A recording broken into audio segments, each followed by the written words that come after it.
Και ελπίζω με το επενδύο θα έχει χώρο χρόνο και θα μπορεί να καλύνει στην γλώσσα να αγρύπνει στους επιχειρηματίες. Πιστεύω στο μέλλον δηλαδή. Ελπίζουμε ότι θα είναι μια καλή βραδιά, μια καλή συζήτηση. Αυτό φαίνεται από την τελική πολιτικές. Εγώ δεν έχω να πω κάτι παραπάνω, δεν έχω τόσο καλύτερο. Αυτό που θέλω να έχω ένα προβληματισμό με το συγκεκριμένο θέμα, το οποίο ευρωπαϊκά συζητιέται. Βλέπω το εξής, ότι έγινε ό,τι διαφορά. Βλέπω να μην γίνουν οι Αμερικάνοι και οι Κινέζοι, εμείς πρωτοπορούμε, αλλά μένουμε πίσω στο χρήμα. Πώς να αντιμετωπίζετε αυτό, διότι η αηφορία και η ανάπτυξη βιωσιμότητα καλή είναι, αλλά το ένα προς το άλλο. Διότι λίγο πολύ, και όχι είναι και αγροτικές οικογένειες, ξέρουν ότι η φύση δεν επιβιάζει πολύ, επιβιάζει μέχρι το σημείο που μπορεί να σου αναπαράξει κάτι. Και όχι κανένας πρόβλημα. Εντάξει, δεν έχω κάτι άλλο, θα τους φορακούσω. Καλησπέρα σας και από μένα. Όπως είπατε στο κάτω του Εκπαιδευτηρίου Ηρακλείου. Το Εκπαιδευτήριο Ηρακλείου είναι μέλος του Enterprise Europe Network και είναι το μεγαλύτερο δίκτυο στήριξη μικρομεσαίων επιχειρήσεων. Έχουμε περίπου 550 σημεία σε όλο τον κόσμο.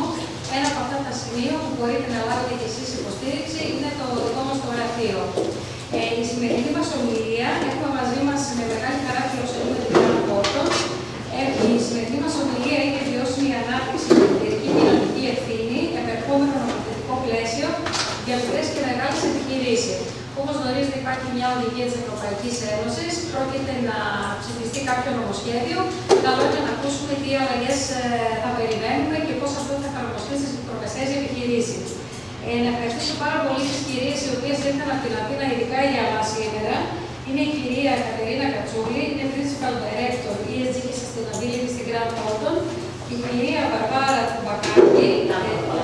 Μπακουκλάκη, Supervisor Γκραντ Θόρντον ESG Sustainability Consultant. Ευχαριστούμε. Καλησπέρα.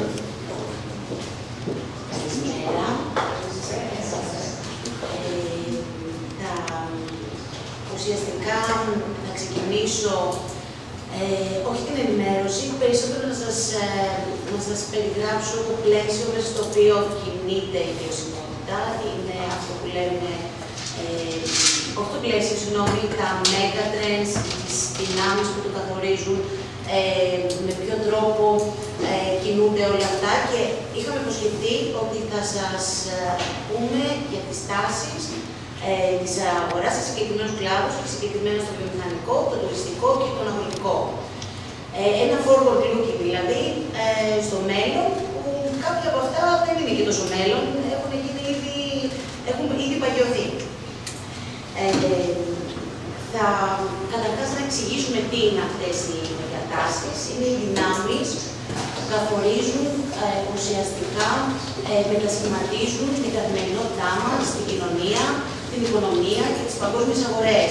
Είναι αυτό που λέμε ξαφνικά, μιλάμε όλοι για κλιματική αλλαγή. Αυτό ήταν, τώρα δεν είναι, ήταν μια μεγατάση, τώρα είναι γεγονός. Το χαρακτηριστικό που έχουν οι μεγατάσεις είναι ότι έχουν μεγάλη διάρκεια, μπορεί να είναι μερικά χρόνια, ίσως και κάποιες δεκαετίες. Έρχονται για να μείνουν, δεν είναι δυνάμεις που περνάνε και φεύγουν, συνήθως μένουν και έχουν και σοβαρό αποτύπωμα. Συνήθως οδηγούν τις αλλαγές, τις παγκόσμιες αλλαγές όπως είπαμε, επηρεάζουν τα επιχειρηματικά μοντέλα, τις αποφάσεις, τις πολιτικές και γενικά τις επιχειρήσεις σε όλους τους κλάδους, διαδραματίζουν πολύ σοβαρό, σπουδαίο ρόλο στις κοινωνικές εξελίξεις και διαμορφώνουν συμπεριφορές, αλλά και ανάγκες, προωθούν την καινοτομία και την τεχνολογία οπωσδήποτε και η κατανόησή τους είναι πάρα πολύ σημαντική για τις επιχειρήσεις, γιατί με αυτόν τον τρόπο μπορούν να εξελιχθούν, να σχεδιάσουν τη βιωσιμότητά τους, αλλά και να κάνουν μακροπρόθεσμα σχέδια και στρατηγικές, όχι αναγκαστικά σε σχέση με τη βιωσιμότητα, σε γενικότερο πλαίσιο. Οι αναλυτές και τα πρότυπα και γενικά οι experts όλοι δίνουν συμβουλή στις επιχειρήσεις να παρακολουθούν αυτές τις δυνάμεις, γιατί με αυτόν τον τρόπο ουσιαστικά έχουν μία πρόγνωση, μία προετοιμασία, με αυτόν τον τρόπο μπορούν να γνωρίζουν καλύτερα το μέλλον. Να ξεκινήσουμε με το βιομηχανικό κλάδο, όπου έχουμε τις βάσει και σήμερα μάλλον γνωρίζουμε τις κανονιστικές αλλαγές και τη συμμόρφωση. Δεν είναι ακριβώς τάση, αλλά είναι και τάση, γιατί οι νομοθεσίες αλλάζουν συνεχώς. Η συμμόρφωση έχει γίνει απαραίτητο ουσιαστικό θέμα στις περισσότερες επιχειρήσεις και ουσιαστικά είναι πλέον ένα μέγαθε. Η ψηφιοποίηση που όλοι γνωρίζουμε ήδη υπάρχει στη ζωή μας. Η βιωσιμότητα και οι περιβαλλοντικές ανησυχίες που βρίσκουν, όπως είναι το ανθρακικό αποτύπωμα που οι περισσότερες επιχειρήσεις πλέον είναι υποχρεωμένες να το μετρούν και να το αξιολογούν. Όπως είναι η κυκλική οικονομία που συνεχώς την ακούμε τώρα τελευταία, αλλά έχει γίνει ανάγκη για τις περισσότερες βιομηχανίες. Η διαχείριση των αποβλήτων. Και για την κυβερνοασφάλεια και για την προστασία των προσωπικών δεδομένων. Δεν θα πω τίποτα, γιατί γνωρίζετε πάρα πολύ καλά ότι χωρίς αυτό πλέον δεν μπορούμε να λειτουργήσουμε. Η καινοτομία στην υγεία και την ασφάλεια με την ανάγκη για την υποστήριξη και την ενδυνάμωση των πολιτικών, των πρακτικών για την υγεία και την ασφάλεια μέσα στον εργασιακό χώρο, αλλά και εκτός από αυτό μέσα από το supply chain. Η πελατοκεντρική προσέγγιση που υφίσταται ως μέγαθε για πολλές δεκαετίες και ουσιαστικά καθορίζει τον τρόπο που σχεδιάζουμε τα προϊόντα και τις υπηρεσίες, τον τρόπο που θεωρούμε ότι ικανοποιούμε τις ανάγκες των πελατών μας. Μιλάμε για εξατομικευμένα προϊόντα, για εξατομικευμένες ανάγκες και πολύ συχνά μιλάμε για εμπειρία.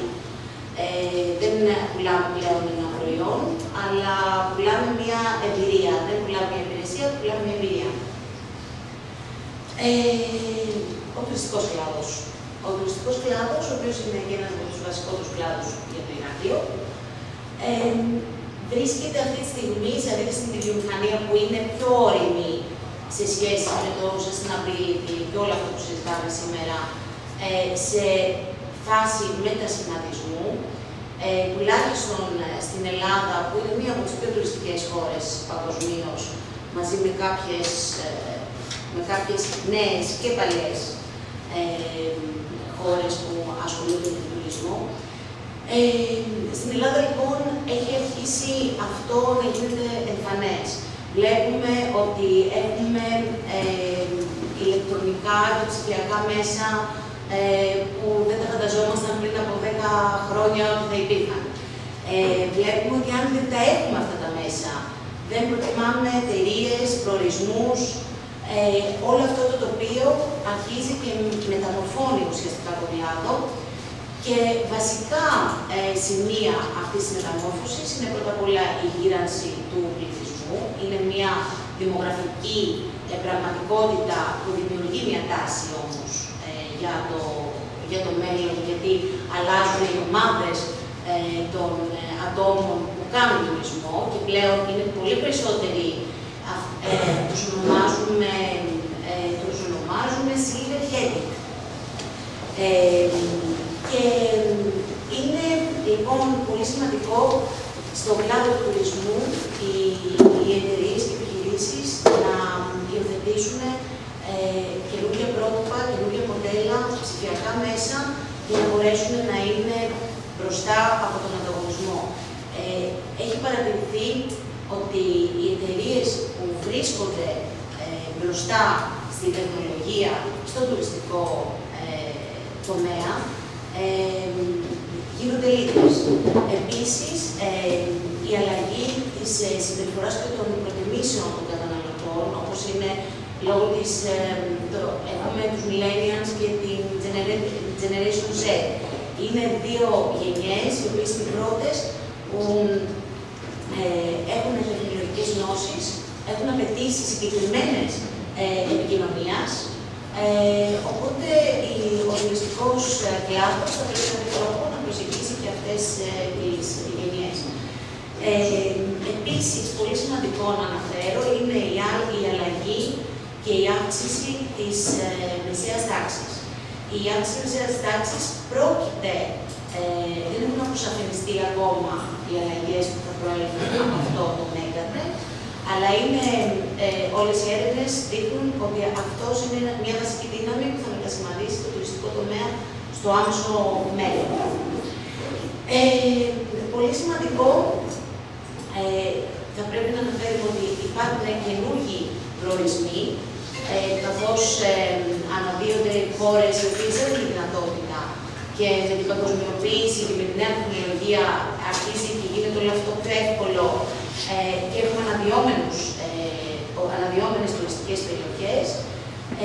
Βλέπουμε τον αγροτουρισμό η Γαλλία, την Ιταλία και την Ισπανία έχουν ένα τεράστιο κομμάτι του τουριστικού κλάδου, καταλαμβάνουν και είναι πολύ όριμες αυτές οι συγκεκριμένες χώρες σε σχέση με τον αγροτουρισμό. Συνδυάζεται και με το trend της ευεξίας και της υγείας που πλέον οι τουρίστες θέλουν να πάνε σε έναν προορισμό όπου θα έχουν ένα καλό περιβάλλον, δεν τους ενδιαφέρει πολύ η διασκέδαση, τους ενδιαφέρει ο καθαρός αέρας, τους ενδιαφέρει το όμορφο περιβάλλον, η ηρεμία. Αυτά όλα είναι καινούργιες τάσεις, οι οποίες δεν υπήρχαν στην ανάλυση του κλάδου πριν από 10-15 χρόνια και αναδύονται την συγκεκριμένη περίοδο. Δεν μιλάμε για το ψηφιακό μετασχηματισμό πλέον, γιατί νομίζω ότι αυτός έχει επέλθει και έχει σημαντικές αλλαγές στον τρόπο που διαχειριζόμαστε όλο αυτό που λέμε τουριστική εμπειρία ή διακοπές ή οτιδήποτε που έχει να κάνει με την πλέον ψυχική ηρεμία και ευεξία. Φυσικά η βιωσιμότητα. Η βιωσιμότητα είναι ένα βασικό πλαίσιο μέσα στο οποίο ο τουριστικός τομέας θα πρέπει να εξελίσσεται.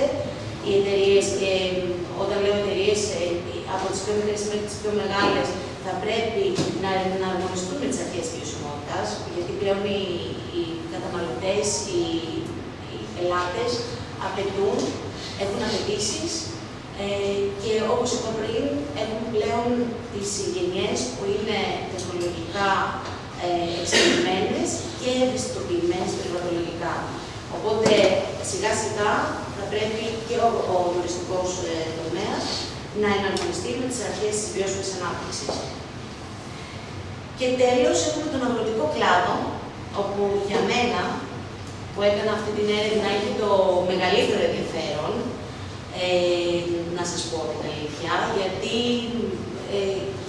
έχει και όλες τις δυνατότητες ο αγροτικός κλάδος να αναδείξει όλο αυτό που λέμε αρχές βιώσιμης ανάπτυξης, πρακτικές βιώσιμης ανάπτυξης και να έχει ένα πραγματικό impact σε ένα πιο βιώσιμο μέλλον. Βλέπουμε ότι η κλιματική αλλαγή επηρεάζει πλέον τον αγροτικό τομέα. Ίσως είναι και ο τομέας που αντιλαμβάνεται πρώτος τις αλλαγές στο κλίμα, γιατί όλοι εμείς μπορεί να μην το αντιλαμβανόμαστε, όμως οι αγρότες από εμπειρία και από συζητήσεις που έχουμε κάνει, γιατί έχω την τύχη να κάνω διακοπές και να κατάγομαι από αγροτική περιοχή, δυστυχώς ο αγροτικός κλάδος έχει πληγεί πρώτος από την κλιματική αλλαγή και τις επιπτώσεις της αλλαγής. Οι δημογραφικές αλλαγές επίσης παίζουν τεράστιο ρόλο στον αγροτικό κλάδο, όχι μόνο γιατί είναι γυραιότερος ο αγρότης πλέον, αλλά και η αστικοποίηση. Οι νέοι άνθρωποι δεν ασχολούνται με τον αγροτικό τομέα και αυτό φέρνει πολύ μεγάλες αλλαγές και πολύ γρήγορες. Έχουμε αλλαγές και μεταβολές στην παραγωγή, αυτό είναι αυτονόητο. Έχουμε διαφορετικούς τρόπους παραγωγής, έχουμε τη βιώσιμη παραγωγή, έχουμε Τους vegan, τους vegetarian, έχουμε την παραγωγή χωρίς φυτοφάρμακα, έχουμε με φυτοφάρμακα, φυτοφάρμακα, υπάρχει μια μεγάλη γάμα. Δεν νομίζω ότι έχουμε καταλήξει στο τι εννοούμε βιώσιμη αγροτική καλλιέργεια ακόμα, τουλάχιστον στην Ελλάδα. Εγώ ως καταναλώτρια περιμένω από εσάς, αν υπάρχει κάποιο στο αγροτικό τομέα εδώ, κάποια στιγμή άμεσα στα επόμενα χρόνια ίσως να έχουμε μια καλή ενημέρωση του θέματος. Η πληροφορία δεν είναι συγκεκριμένη. Νομίζω ότι οι αγρότες θα πρέπει να πάρουν έναν ενεργό ρόλο στο θέμα της βιώσιμης ανάπτυξης. Μεγάλη το ξέρω. Και στη συνάρτηση με το ελληνικό περιβάλλον, βέβαια. Ναι, πάρα πολύ. Ένα πολύ καινούριο megatrend που το βρίσκω μπροστά μου τους τελευταίους μήνες. Δεν το είχα ξαναδεί, να αναφέρεται. Είναι η υγεία του εδάφους. Είναι η γονιμότητα του εδάφους. Έχουν αρχίσει και γίνονται έρευνες, είναι πάρα πολύ καινούριες, ίσως και κάποιους μήνες οι έρευνες που έχουν έρθει στην επιφάνεια. Μιλάμε πλέον για την αξία του κόμματος της γης, ότι έχει χάσει την αξία της, ότι έχει χάσει τα θρεπτικά της στοιχεία. Χαρακτηριστικά αναφέρουν ότι ένα κουταλάκι χώμα μπορεί να έχει περισσότερα θρεπτικά στοιχεία από όλο τον πληθυσμό της γης, τόσα πολλά μονομένα στοιχεία. Έχουμε χάσει λοιπόν αυτή την αξία και γίνεται μια τεράστια προσπάθεια ενημέρωσης και πρακτικών για να μπορέσουμε να βοηθήσουμε τον αγροτικό τομέα με καινούριες μεθόδους, με έρευνες, με καινοτομία και πρακτικές να βοηθήσουμε το έδαφος να γίνει πιο γόνιμο και να μπορέσει ουσιαστικά να ανταπεξέλθει στις ανάγκες που έρχονται τα επόμενα χρόνια, οι οποίες είναι πάρα πολύ μεγάλες και υπολογίζεται ότι δεν θα μπορέσουν να καλύψουν τον πληθυσμό του πλανήτη στα επόμενα 10 χρόνια. Στο επόμενο δεν θα σας κουράσουμε. Να σας αναφέρω το πλησμολόγιο της υγείας του εδάφους, μιας και τα βρήκα και τα σημείωσα. Μιλάμε, οι τάσεις σε σχέση με αυτή τη μεγατάση είναι η αναγεννητική γεωργία, υπάρχει πλέον η αναγεννητική γεωργία, έχουμε την οργανική γεωργία, την παρακολούθηση της υγείας και του εδάφους με τεχνικό και με επιστημονικό πλέον τρόπο, την αλλαγή των πολιτικών και της προώθησης που πρέπει να γίνει όσο αφορά την υγεία του εδάφους και την ενημέρωση, αυτό που σας είπα πριν, ότι χρειάζεται να ενημερωθεί ο καταναλωτής, χρειάζεται να ενημερωθεί ο πολίτης για το τι σημαίνουν όλα αυτά από τους ίδιους τους αγρότες και τον ίδιο τον αγροτικό κλάδο. Δεν θα σας κουράσω με τα στατιστικά, θα σας πω αφήσει μερικά στατιστικά στο τέξι, μερικά στοιχεία μάλλον στατιστικά, σε σχέση με την υγεία του εδάφους.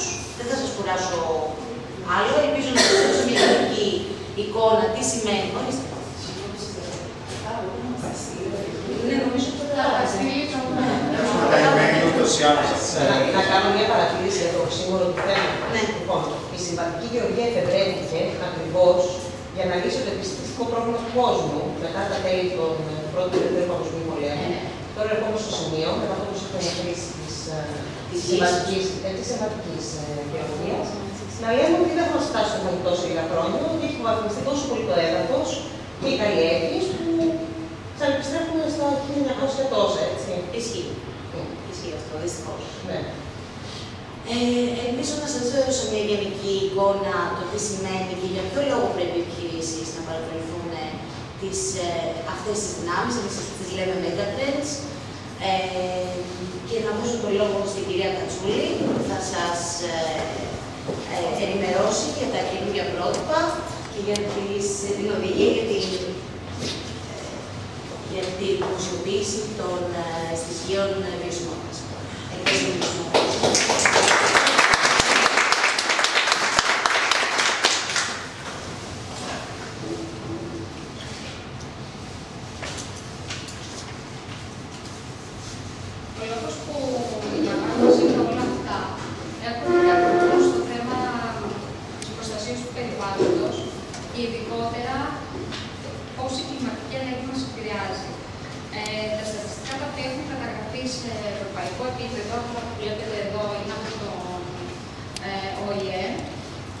όχι από την Ευρωπαϊκή Ένωση, και λέει ότι 20 εκατομμύρια Ευρωπαίοι πάσχουν από αναπνευστικά προβλήματα εξαιτίας της ατμοσφαιρικής ρύπανσης. Μπορεί να μην είναι η ατμοσφαιρική ρύπανση σε όλες τις περιοχές, αλλά σε επίπεδο Ευρώπης υπάρχουν κάποια σημεία που είναι πολύ μολυσμένη η ατμόσφαιρα.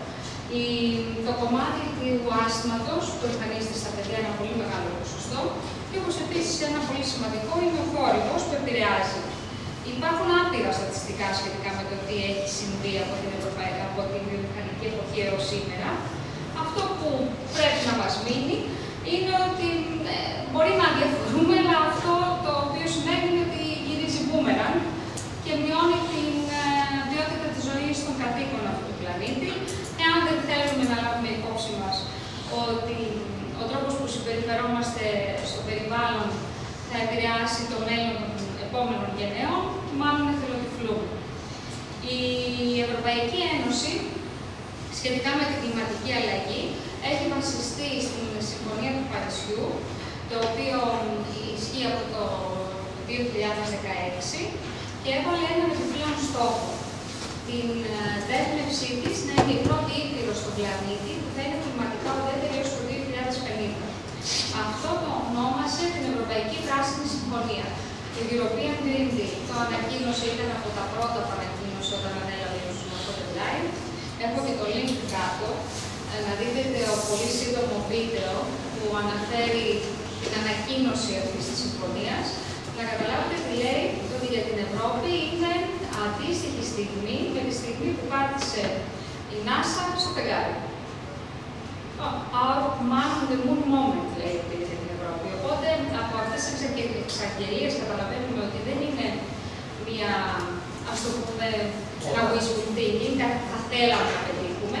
Έχουν σκοπό να κατευθύνουν πάρα πολλά κονδύλια προκειμένου να επιτευχθεί αυτός ο στόχος. Το οποίο δεν σημαίνει carbon neutral, γιατί ο ορισμός δεν είναι μηδενική εκπαίδευση. Είναι κλιματική ουδετερότητα, το οποίο σημαίνει ότι θα μειώσουμε όσο γίνεται τις εκπομπές διοξείδιου του άνθρακα στην ατμόσφαιρα, όσο γίνεται, και αυτές οι λίγες που θα μείνουν, γιατί θα μείνουν, δεν μπορεί να έχουμε εφεύρει όλες τις τεχνολογίες που θα μηδενίσουν τις εκπομπές, να κάνουμε έργα απορρόφησης αυτών των εκπομπών. Παράδειγμα, το πιο, ας το πούμε, συχνό είναι το να φυτεύεις δέντρα να απορροφούν συγκεκριμένες εκπομπές διοξείδιου του άνθρακα το χρόνο, γιατί κάθε δέντρο και κάθε είδους δέντρο έχει συγκεκριμένη δυνατότητα απορρόφησης. Οπότε, τι κάνει η Ευρωπαϊκή Ένωση? Σου λέει, εγώ θα προχωρήσω σε ένα μετασχηματισμό της οικονομίας, ο οποίος στόχος μας είναι, δεν ξέρω αν διαβάζονται, είναι λίγο φθολό πώς το λένε, ο μετασχηματισμός μέσω του προτζέκτορα, θα σας τα διαβάσω εγώ.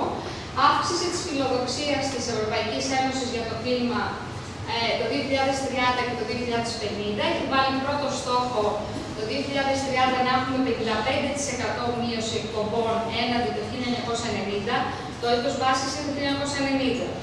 Θα μου πείτε, η Ελλάδα ήταν σε θέση να μετρά τις εκπομπές της, γιατί μιλάμε σε επίπεδο κρατών, έτσι. Ήταν σε θέση να μετρά τις εκπομπές του 1990.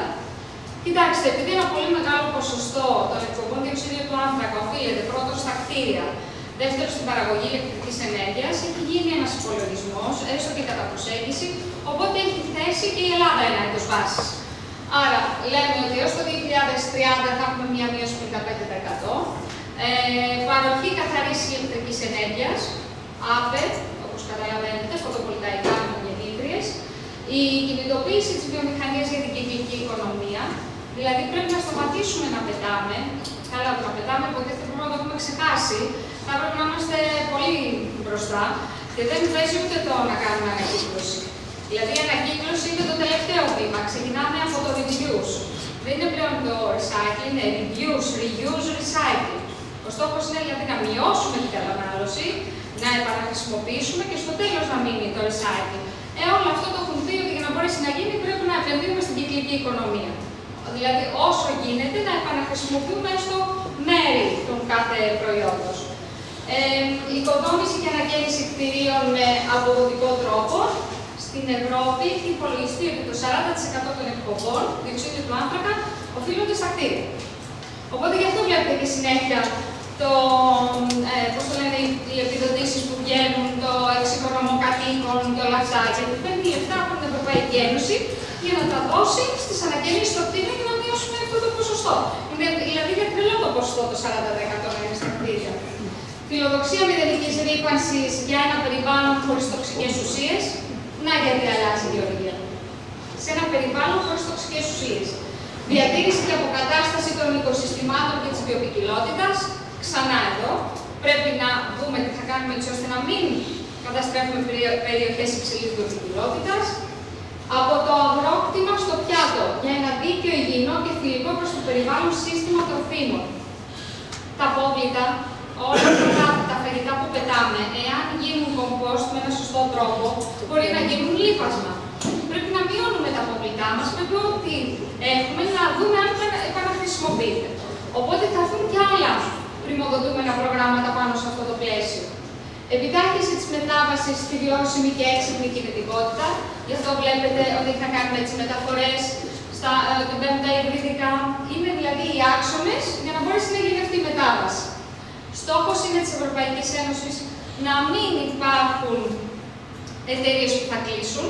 Γι' αυτό λέει να μην μείνει κανείς στο περιθώριο, να υπάρχει μια δίκαιη μετάβαση, αλλά να μετασχηματιστούν.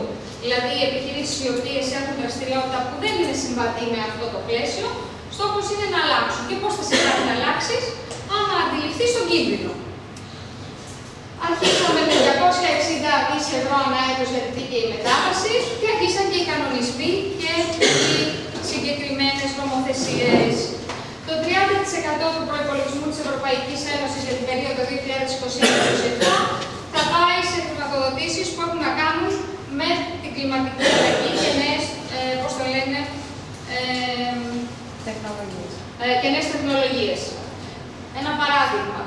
Έχει ανακαλυφθεί, τώρα το τεστάρουν στην Ισπανία, ένα νέο υλικό το οποίο προέρχεται από τα σκουπίδια, τα αστικά απόβλητα και μπορεί να αντικαταστήσει το τσιμέντο. Τρελό, σε ένα κόσμο το οποίο έχει χτιστεί το μεγαλύτερο ποσοστό από τσιμέντο, μιλάμε για ένα νέο υλικό που θα έχει δηλαδή τόσο καλά χαρακτηριστικά και να αντικαταστήσει το τσιμέντο. Ο στόχος είναι αυτός, να σταματήσουμε να είμαστε, πώς θα το πούμε, παραγωγή αποβλήτων. Πρέπει να δούμε αυτό, πώς μπορεί να ενσωματωθεί σε μια αλυσίδα ανακύκλωσης και επαναχρησιμοποίησης. Όσον αφορά τους υπολείπους τώρα, επειδή αναφέρθηκε πριν, τι κάνουν οι υπόλοιποι. Οι Ηνωμένες Πολιτείες Αμερικής, όπως και η Κίνα, μπήκαν στην όλη συμφωνία. Έχουν συμφωνήσει όλοι να τηρήσουμε τον στόχο να μην ανέβει παραπάνω από 1,5 βαθμό η θερμοκρασία της γης. Θεωρώ ότι είμαστε πολύ μακριά. Εγώ αυτό που βιώνω φέτος, δεν ξέρω και εσείς το ίδιο, να είμαστε μέσα Νοέμβρη και να μην έχουμε βγάλει ούτε σακάκι από το δουλάπι, δεν έχει ξανασυμβεί. Η θερμοκρασία της θάλασσας επίσης, επειδή την παρακολουθώ και είμαι χειμερινή κολυμβήτρια, συνεχίζει να είναι όπως τον Ιούνιο. Δεν έχει ξαναγίνει τέτοιου είδους υψηλή θερμοκρασία. Η χρηματοδότηση έχουν επίσης δεσμευτεί και οι Ηνωμένες Πολιτείες της Αμερικής και έχουν μπει και η Ινδία μέσα στο όλο κόνσεπτ του περιορισμού των εκπομπών διοξείδιου του άνθρακα στην ατμόσφαιρα. Άρα δεν είναι εκτός αυτοί οι μεγάλοι ρηπαντές, γιατί έτσι τους λένε. Οι μεγάλοι ρηπαντές του πλανήτη είναι η Κίνα και η Αμερική. Η πρώτη αλλαγή στο ελληνικό πλαίσιο είναι ο νέος κλιματικός νόμος. Ο νέος κλιματικός νόμος μιλάει για αποτύπωμα άνθρακα. Ουσιαστικά ζητάει από συγκεκριμένες επιχειρήσεις αρχικά, σιγά σιγά θα πούν όλες, γιατί είναι στο πλαίσιο αυτό που είπαμε. Πώς η Ευρωπαϊκή Ένωση θα βάλει αυτό το στόχο του carbon neutral, της κλιματικής ουδετερότητας, αν δεν ξέρει τι εκπομπές διοξείδιου του άνθρακα προκύπτουν στην ατμόσφαιρα από κάθε επιχείρηση. Αφορά αυτούς τους δύο στόχους που βλέπετε. Απλά η Ελλάδα, εκτός από το 55% μείωση εκπομπών βάσει το 90%, έχει βάλει άλλο ένα στόχο, θέλει και το 40% να φτάσει στο 80%. Γελάς εσύ. Μη γελάς. Θεωρώ ότι ο στόχος που μπήκε έτσι τόσο δυναμικά είναι γιατί σου λέει θα έχουμε την απολυμνητοποίηση. Θα φέρει μια πολύ μεγάλη διαφορά, γιατί είναι τεράστιο το ποσοστό των εκπομπών. Συν κάποιες αλλαγές στα κτίρια, θεώρησε ότι μπορεί να φταστεί. Έχουμε εθνική στρατηγική για την προσαρμογή στην κλιματική αλλαγή, περιφερειακά σχέδια, εθνικό σχέδιο για την ενέργεια και το κλίμα και 7 τομεακούς προϋπολογισμούς άνθρακα. Δηλαδή η κυβέρνηση, όχι η τωρινή, έχει ξεκινήσει η ιδιαίτερα το πάνω, εδώ και μία επταετία. Έχει βάλει δηλαδή συγκεκριμένα σχέδια προκειμένου να βοηθήσει στο να μειωθούν οι εκπομπές στην Ελλάδα. Και ξεκινάμε. Αφορά τις επιχειρήσεις 31 Δεκάτου πρόσφατα έληξε, οι οποίες έχουν να υποβάλουν σε συγκεκριμένη πλατφόρμα του Υπουργείου τις εκπομπές διοξείδιου του άνθρακα στην ατμόσφαιρα. Μετά έχουμε την υποβολή έκθεσης τρόπου συμμόρφωσης με το στόχο μείωσης των εκπομπών κατά 30% το 2030. Αυτό είναι το 26. Και μετά έκθεση σχετικά με τις εκπομπές του προηγούμενου έτους που επίκρινουν σε αυτόν τον νόμο και είναι 31 Δεκάτου επίσης το 26. Έχει βγάλει και το ποσοστό του, όπως βλέπετε, του προστίμου σε περίπτωση που δεν υποβληθεί. Είναι ψηλά γράμματα, να σας πω. Ποιους αφορά φέτος? Τις εισηγμένες εταιρείες στο ελληνικό χρηματιστήριο Αθηνών που έχουν παραπάνω από 50 άτομα ή παραπάνω από 10 εκατομμύρια τζίρο, τράπεζες ασφαλιστικές, επενδυτικές επιχειρήσεις, επιχειρήσεις σταθερής και κινητής τηλεφωνίας, εταιρείες ίδρυυσης και αποχέτευσης, εταιρείες ταχυμεταφορών, όλες οι courier, μικρές, μεγάλες υπόκειται, επιχειρήσεις παροχής ηλεκτρικής ενέργειας και φυσικού αερίου, αλυσίδες καταστημάτων, όποιος έχει καταστήματα λιανεμπορίου παραπάνω από ένα, όχι δηλαδή ένα, επιχειρήσεις παροχής υπηρεσιών εφοδιαστικής αλυσίδας και όλες οι επιχειρήσεις που έχουν να κάνουν με τη μεταφορά, σταθερές, πώς το λένε, συγκοινωνίες. Δεν περιλαμβάνει τα πλοία, γιατί τα πλοία, τις θαλάσσιες συγκοινωνίες, υπάρχονται ήδη στο ETS, είναι το σχήμα εμπόριας ρήπων στην Ελλάδα, οπότε ήδη αυτοί υποβάλλουν τις εκπομπές τους παραπάνω από μία πενταετία. Αναμένεται να μπουν επόμενες. Βλέπετε σύστημα περιβαλλοντικών υποδομών, τουριστικές εγκαταστάσεις και έργα αστικής ανάπτυξης, κτίρια του τομέα αθλητισμού και αναψυχής, κτηνοτροφικές εγκαταστάσεις, υδατοκαλλιέργειες και οι βιομηχανίες που αδειοδοτούνται με ΑΕΠΟ. Αυτοί θα έρθουν στη συνέχεια, δεν είναι τώρα. Αλλά όπως καταλαβαίνετε πάει σταδιακά και θα αφορά τους περισσότερους. Άρα το κομμάτι να υπολογίσουμε τις εκπομπές της επιχείρησής μας, το διοξείδιο του άνθρακα, είναι κάτι το οποίο αναμένεται τα επόμενα χρόνια να είναι απαραίτητο. Δεν φτάνει να το υπολογίσεις, πρέπει να έρθει και ένας φορέας να δει ότι η μέτρηση και ο υπολογισμός έχει γίνει σωστά και να δώσει το χαρτί του verification. Οπότε καταλαβαίνετε ότι είναι με ένα συγκεκριμένο τρόπο γραμμένο αυτό το report. Δεν είναι ένα γενικά και αόριστο, είναι βάση των απαιτήσεων του Υπουργείου. Και σε αυτό να ξέρετε μπαίνουν και οι Δήμοι. Απλά ενημερωτικά δεν θα μείνουν εκτός, πρέπει να υπολογίσουν και αυτοί όλα τους τα κτίρια, όλα τα αυτοκίνητα και οτιδήποτε έχουν στην κατοχή τους, θα πρέπει να υπολογίσουν τις εκπομπές τους και να βάλουν και σχέδιο μείωσης. Οπότε βλέπετε ότι αρχίζει πιάνει και το κομμάτι των Δήμων. Και πάμε λίγο να δούμε τι είναι αυτό το ESG. Οι πυλώνες αυτοί, οι οποίοι τα τελευταία 2 χρόνια τα ακούτε συχνά, έχουν προκύψει κυρίως από αναλυτές, οι οποίοι θέλουν να ξέρουν οι επιχειρήσεις τι κάνουν στον τομέα περιβάλλον, στον τομέα δεν είναι κοινωνίας, είναι κοινωνίας άνθρωπος και αγορά, θα έλεγα, και στον τομέα του governance, δηλαδή της εταιρικής διακυβέρνησης. Και επειδή ήταν πιο εύκολο από το να λένε εταιρική κοινωνική ευθύνη, εταιρική υπευθυνότητα, βιώσιμη ανάπτυξη, μου λέει ας βάλουμε κάτι για να είναι ξεκάθαρο. Όπως θέλω να ξέρω τα οικονομικά σου αποτελέσματα, αν έβγαλες κέρδη, αν έχεις επενδύσεις, αν χρηματοοικονομικά, θέλω και τα ESG. Οπότε με την τριπλέτα ESG δίνει λίγο την αίσθηση ότι εμένα με ενδιαφέρει να ξέρω το πλήρες πλαίσιο του τι κάνει μια εταιρεία. Κάτω από το περιβάλλον, το πυλώνα περιβάλλον, εδώ έχουμε περιλάβει το τι ουσιαστικά ζητούν να δουν όχι μόνο οι επενδυτές πλέον, αλλά και οι τράπεζες. Θα σας δείξω μετά από ποιον νόμο προκύπτει αυτό. Αλλά οι τράπεζες πλέον αρχίζουν και στέλνουν ερωτηματολόγια στις επιχειρήσεις και τους ζητούν στοιχεία σχετικά με αυτά, ας το πούμε, τα θέματα. Τι κάνουν για την ενέργεια, τι κάνουν για τα καύσιμα, αν φροντίζουν για την καλύτερη διαχείριση του νερού ή το σπαταλού. Θα μου πεις πώς το δείχνει αυτό. Δείχνεις την κατανάλωσή σου σε ετήσια βάση και αν αυτή τη μειώνεις. Εάν έχει να κάνει με παραγωγή, θα πρέπει να δεις την ειδική κατανάλωση. Ανά τόνο προϊόντος π.χ. Διαχείριση αποβλήτων, πώς η εταιρεία διαχειρίζεται τα απόβλητα και τι κάνει για τα παγκόσμια προβλήματα όπως η κλιματική αλλαγή. μερικούς δείκτες, τους οποίους ζητάνε οι τράπεζες από τις επιχειρήσεις, και αυτό θα έρθει και θα κουμπίσει και τις μικρότερες, λόγω δύο διαφορετικών νομοθετημάτων που θα σας δείξω στη συνέχεια. Κάτω από το social, από το S, εμπίπτει και το κομμάτι της υπεύθυνης δραστηριοποίησης στην αγορά. Δηλαδή, τι κάνει μια εταιρεία για τους πελάτες της και πώς κάνει καλύτερους προμηθευτές.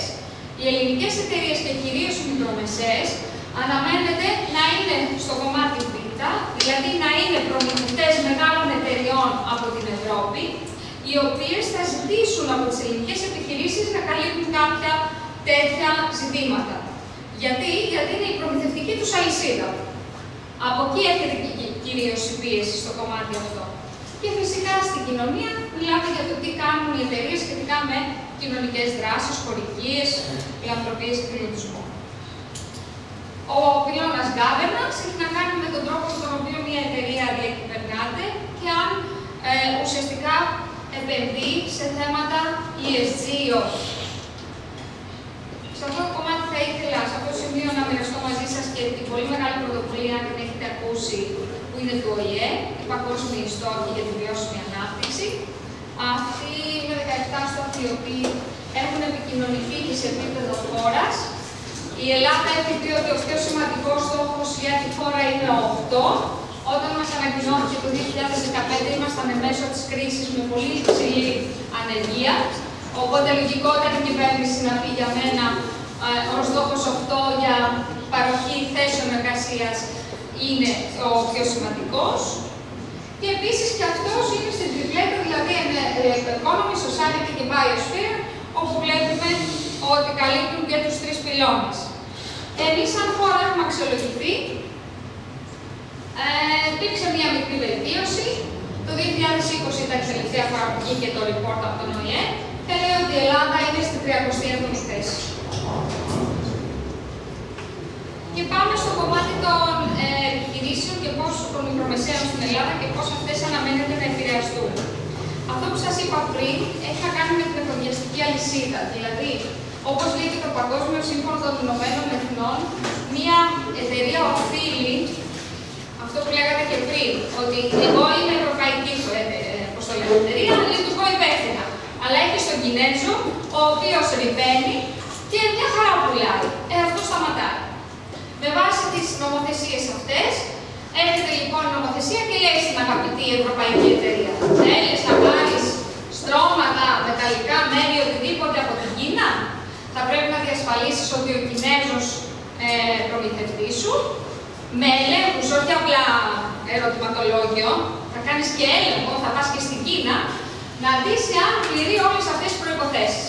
Να μην υπέρει το περιβάλλον, να μην απασχολεί παιδιά, να μην έχει, πώς το λένε, βλαβερές ουσίες στα υλικά του. Όλο αυτό έρχεται και επηρεάζει μέσα από τη νέα οδηγία για την εφοδιαστική αλυσίδα, που υποχρεώνει τις μεγάλες επιχειρήσεις να ελέγχουν τους προμηθευτές τους στα θέματα ESG. Τι κάνει δηλαδή ο προμηθευτής για το περιβάλλον, την κοινωνία, τον πελάτη, το θέμα της διακυβέρνησης. Πλέον οι κινέζικες εταιρείες, οι οποίες παράγουν με πολύ χαμηλό κόστος γιατί δεν υπολογίζουν τίποτα, θα σταματήσουν να έχουν πρόσβαση στην Ευρώπη. Και να σας πω ότι η Αμερική αντίστοιχα φτιάχνει η ίδια, ακολουθεί δηλαδή. Βγάλαμε εμείς στην Ευρώπη μια συγκεκριμένη νομοθεσία, ακολουθεί η Αμερική με τη δική της. Στόχος είναι να σταματήσει αυτή, ας το πούμε, ο αθέμητος ανταγωνισμός από την Κίνα και την Ινδία. Δεν μπορεί δηλαδή εμείς να λειτουργούμε με μια υπευθυνότητα σαν, πώς το λένε, σαν Ήπειρος και εκεί να μην υπολογίζουν τίποτα. Έχουμε δει όλες τις φωτογραφίες με τα ποτάμια γεμάτα πλαστικό στην Ινδία και στην Κίνα. Μετά έχουμε τον οδηγό δημοσιοποίησης πληροφοριών για τις εισηγμένες στο ελληνικό χρηματιστήριο. Άρα και οι εισηγμένες όλες οι εταιρείες που έχουμε δύο στην Κρήτη, εδώ πέρα είναι μαζί μας πρόσωπος από την πλαστικά Κρήτης και από τη δομική Κρήτης, μου υποσχέθηκε θα ήθελα δεν ήρθε τελικά ο κύριος. Απλά βλέπω ότι το κομμάτι των χρηματιστηρίων Αθηνών γίνεται επίσης πολύ πιο απαιτητικό. Και υπάρχουν και πλατφόρμες αξιολόγησης προμηθευτών, εσύ σαν ελληνική εταιρεία και βάζεις τι κάνεις σε κάθε έναν από τους πυλώνες, δηλαδή τι κάνεις για το περιβάλλον, τι κάνεις για την κοινωνία, συμπληρώνεις τα στοιχεία και βγαίνει μια βαθμολογία. Αν αυτή η βαθμολογία είναι χαμηλή, η ευρωπαϊκή εταιρεία κόβει την ελληνική. Από εκεί δηλαδή έρχεται η πίεση όσον αφορά τα θέματα βιώσιμης ανάπτυξης. Ορίστε. Μια ερώτηση πολύ ενδιαφέρουσα νομίζω. Αυτή η οδηγία ποιος ελέγχει την εφαρμογή? Στο θεωρητικό επίπεδο είναι πολύ σημαντική, αλλά επί της ουσίας ποιος κάνει τον έλεγχο? Μόλις γίνει νόμος στο ευρωπαϊκό Άρα δεν είναι απομένω οδηγία, δεν είναι νόμος. Αυτό λέω, ναι. Αυτό που είναι να γίνει νόμος είναι αρχικά οδηγία και μετά γίνεται νόμος. Από τη στιγμή που θα γίνει νόμος, οφείλει το κάθε κράτος να φροντίσει την εφαρμογή του. Άρα στην ουσία θελοντικά η κάθε εταιρεία και κάθε φορέα τέλος πάντων Αυτό. που θέλει να εισάγει την Κίνα θα κάνει τον έλεγχο μόνος του και θα τον βάλει στο ετήσιο report της κοινωνικής. Όχι, οι μεγάλες εταιρείες στην κεντρική Ευρώπη είναι υποχρεωμένες βάσει άλλου νόμου, όχι μόνο αυτής της οδηγίας, υπάρχει κι άλλος. Και είναι αυτά τα νέα πρότυπα. Αυτά, εδώ λοιπόν, έχει βγει η CSRD που θα γίνει νόμος στην Ελλάδα έως τον Ιούλιο. Μετά υπάρχει το EU Taxonomy Regulation που έχει γίνει ήδη νόμος σε ευρωπαϊκό επίπεδο. Η SFDR είναι επίσης όχι οδηγία, νόμος ευρωπαϊκός και είναι αυτό που σας είπα που είναι στις τράπεζες. Οι τράπεζες πλέον υποχρεούνται και ελέγχονται από την EBRD, την Ευρωπαϊκή Τράπεζα που τους χρηματοδοτεί, να ελέγχουν όλους τους αυτούς που ζητούν δάνεια, να τους ελέγχουν και με ESG κριτήρια. Μεγάλος. Όλους. Προστάβος μας λοιπόν στη Ευρωπαϊκός. Και είναι βάση του SFRD. Αυτό είναι νόμος ήδη. Και μετά υπάρχει το EU Green Bond Standard, που εντάξει δεν επηρεάζει τόσο τις εταιρείες, αλλά η CSRD και η SFDR είναι οι δύο νομοθεσίες ήδη που επηρεάζουν τις μεγάλες.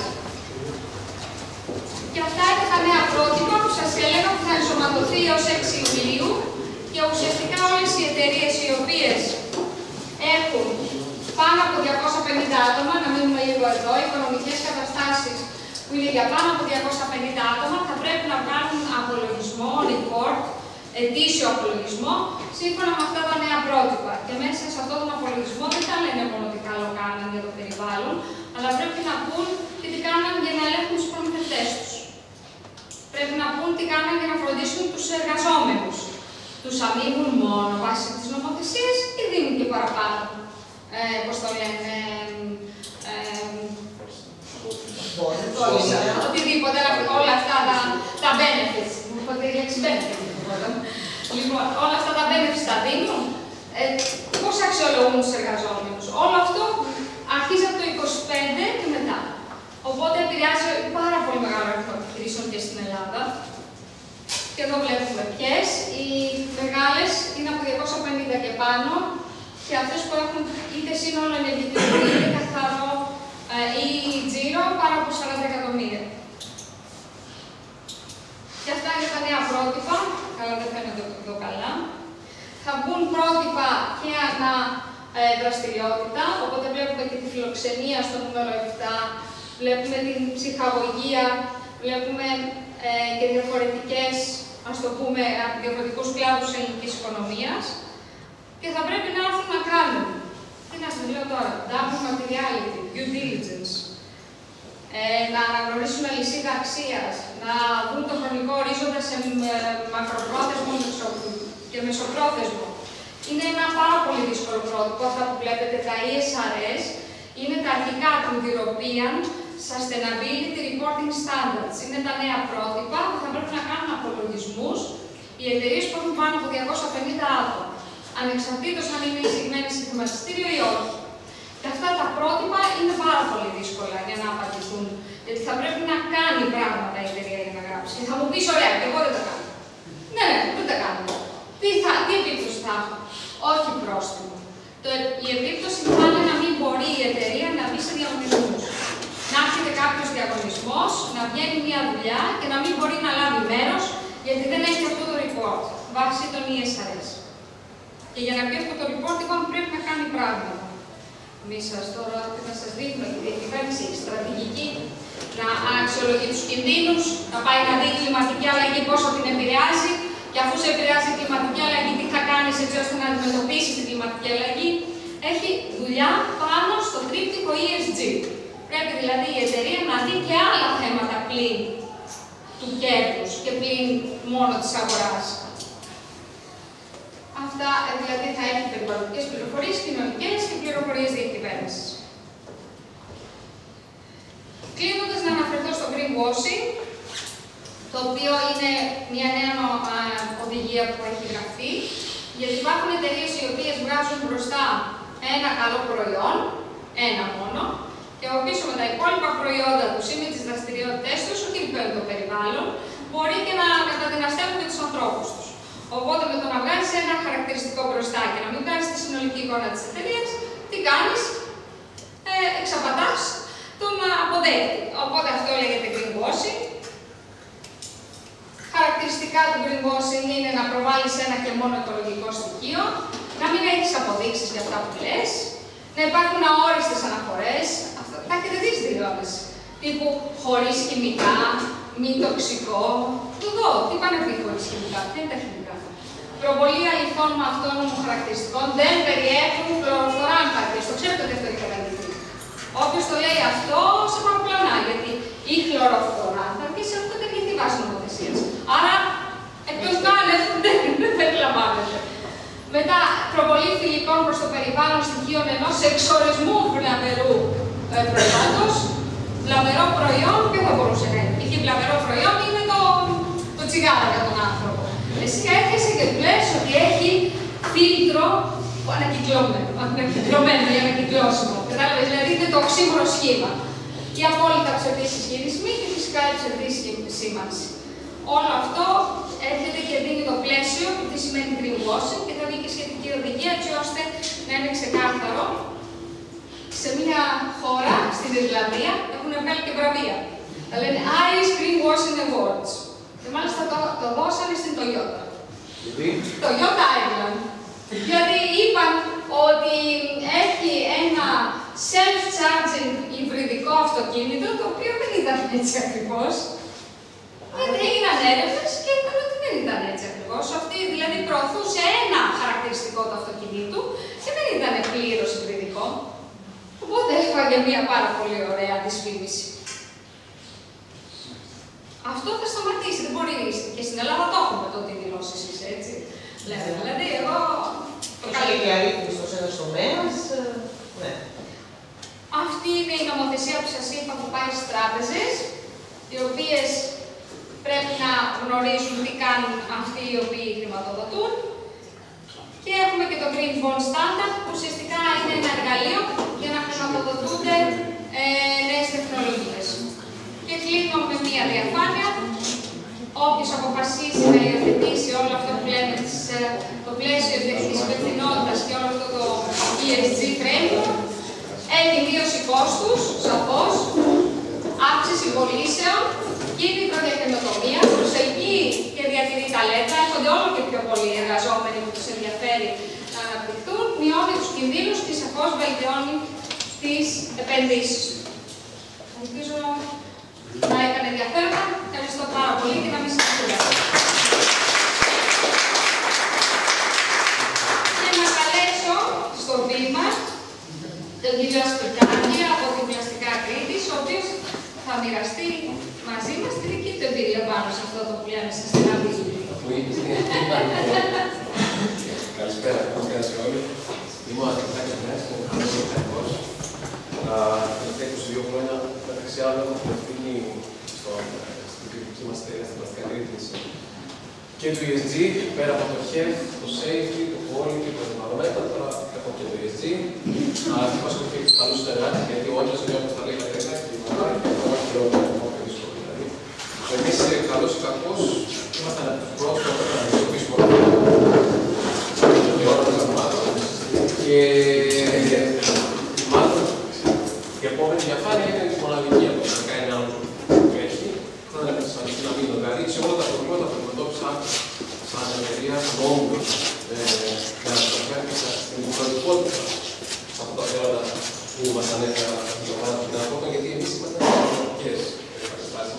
Καλύτερη σταμένη, πάνω από 1000 άτομα κτλ. Οπότε δεν μπορούσα να εξηγήσει σε τίποτα από αυτά. Ήταν διαφορετικό. Και έτσι και η εταιρεία το δεν είναι πραγματικότητα, αλλά εν πάση περιπτώσει. Τι συνάντησα, έχουμε και θετικές προκλήσεις, δηλαδή ήταν πριν από 3 χρόνια να έχουμε μια νομοθεσία και κάποιες οδηγίες που θα πρέπει να ικανοποιηθούν, απαρατήτως, πρακτικά. Στο περισσότερο από εμάς, και δεν όσο ξέρουμε ούτε εμένα, είχαμε στρεβλή, θολή εικόνα για την χρησιμότητα, την ΕΚΕ, λέγαμε με το ίδιο παιδό λέξη που θέλαμε, είχαμε γενικά την στρεβλή κατάσταση, είτε τα στελέχη, είτε ακόμα και η διοίκηση του αντιχειρισμού. Οπότε, τι είναι αυτά που μου λες τώρα, δεν πάω να το οπότε, αυτό μπορεί να είναι ένα πρόβλημα έτσι κι αλλιώς. Η έλλειψη τεχνογνωσίας, δεν προλαβαίνουμε να βάζουμε νομοθεσίες, κανονισμούς. Ευτυχώς υπάρχουν συνεργάτες αξιόπιστες στην Ελλάδα, λίγοι, αλλά υπάρχουν, οπότε τουλάχιστον σε αυτό μπορείς να σιγά σιγά να φτιάξεις το μονοπάτι. Αυτό ήταν ο εξωγενής παράγοντας, η εσωτερική περίπτωση και αυτός προφανώς μιλάμε για μια εταιρεία παραγγελιστικό, θερμοτοποιημένο προϊόν,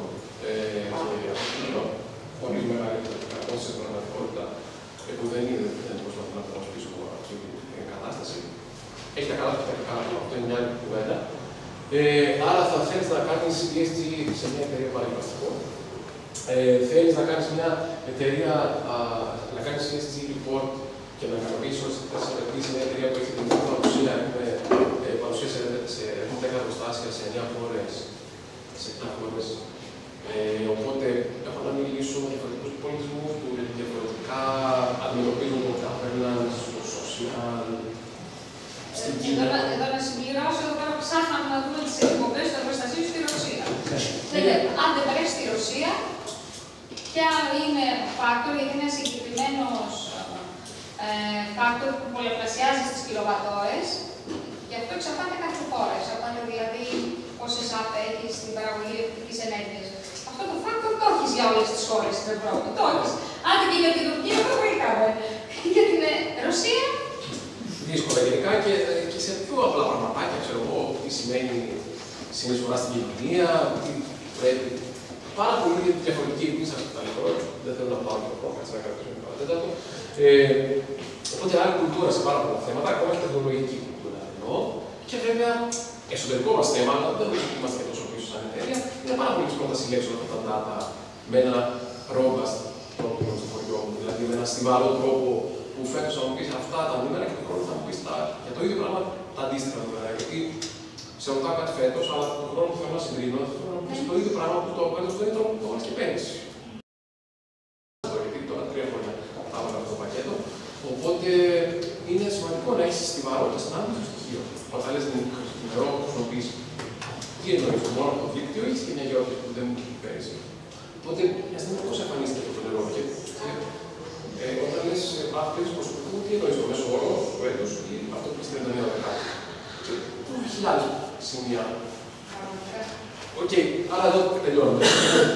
Όχι, εντάξει, μια παραδείγμα διαφάνεια γιατί και μέσα σε όλα αυτά έχω αυτά που έλεγε στη σημείο να ταξώνουμε, το περάσαμε.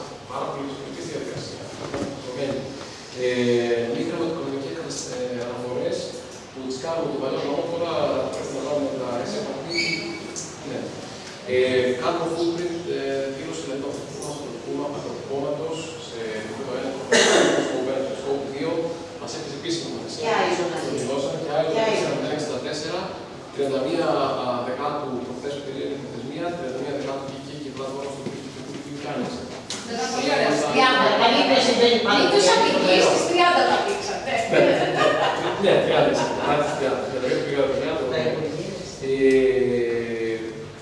Και πάρα πολλά άλλα χρόνια στο sustainability, ας πούμε, το έχω σημειώσει το βίντεο, εμείς είμαστε και παγκόσμιο πέρασμα, αλλά και όχι μόνο.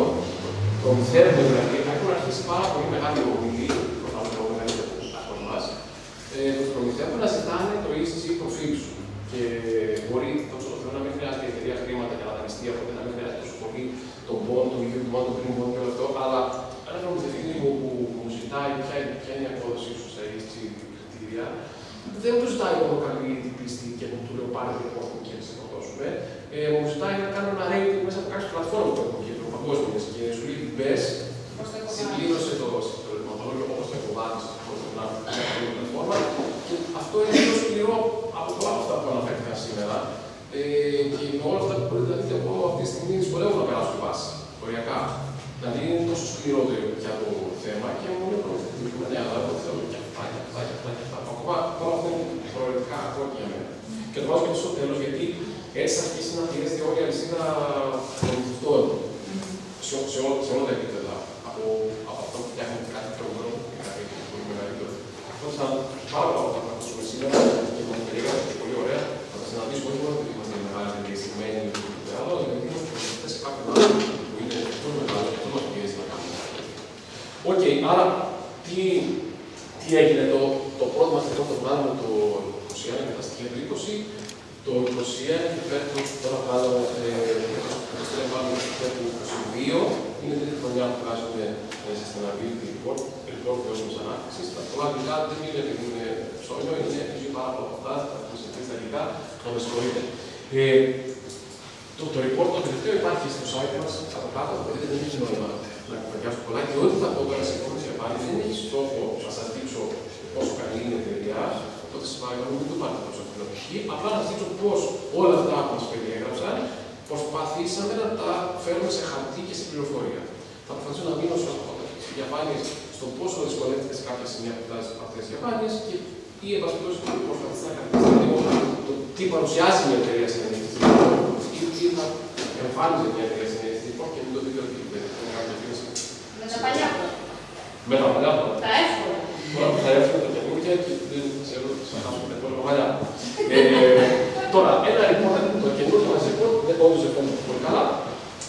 Έχει κεφάλαια που είναι κυρίως για το προφίλ, ποια είναι η εταιρεία, δηλαδή θα διαβάσει ένα report, θέλει να ξέρει ποιος είσαι το παιδί, που παράγεις κτλ. Ποια η προσέγγιση σου για την βιώσιμη ανάπτυξη, αν είναι τι σχέση έχει αυτό το θέμα, πώς λειτουργεί το περιβάλλον, για τον άνθρωπο, για την υγεία και την ασφάλεια, εμείς το αναπτύσσουμε ακόμη περισσότερο, για την κοινωνία, για τα governance, δηλαδή. Πιάνει τα τρία γράμματα που πιάνει. Διαφάνεια και υπευθυνότητα, το governance, αυτό που λέμε δηλαδή. Και υπάρχει το παράδειγμα το οποίο μπορεί να είναι παράδειγμα, αλλά έχει πάρα πολύ σκληρή δουλειά, γιατί έχει να δημοσιεύσω, έχουμε δημοσιεύσω και στοιχεία για το ελληνικό χρηματιστήριο, το οποίο έχει άλλο για να δημιουργήσει τους δείκτες που έχει το report.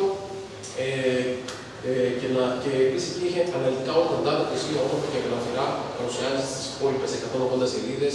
Σου λέει μια αλλά πες μου ακριβώς το νερό πόσο είναι το άλλο, πόσο είναι το άλλο. Δεν διαφέρει αυτό το έκανε συνεφάκι και τέτοια, μου όλα τα νούμερα για να τα τρέχω και να τα. Οπότε, ας πούμε τώρα φέτος με 1200 σελίδες ένα προϊόν για ένα όμιλο, γίνεται στην κριτική. Περίπου σελίδες φέτος. Η αλήθεια είναι ότι έχουμε ξεκινήσει από την ψήφια, τώρα πήγαμε την ψήφια.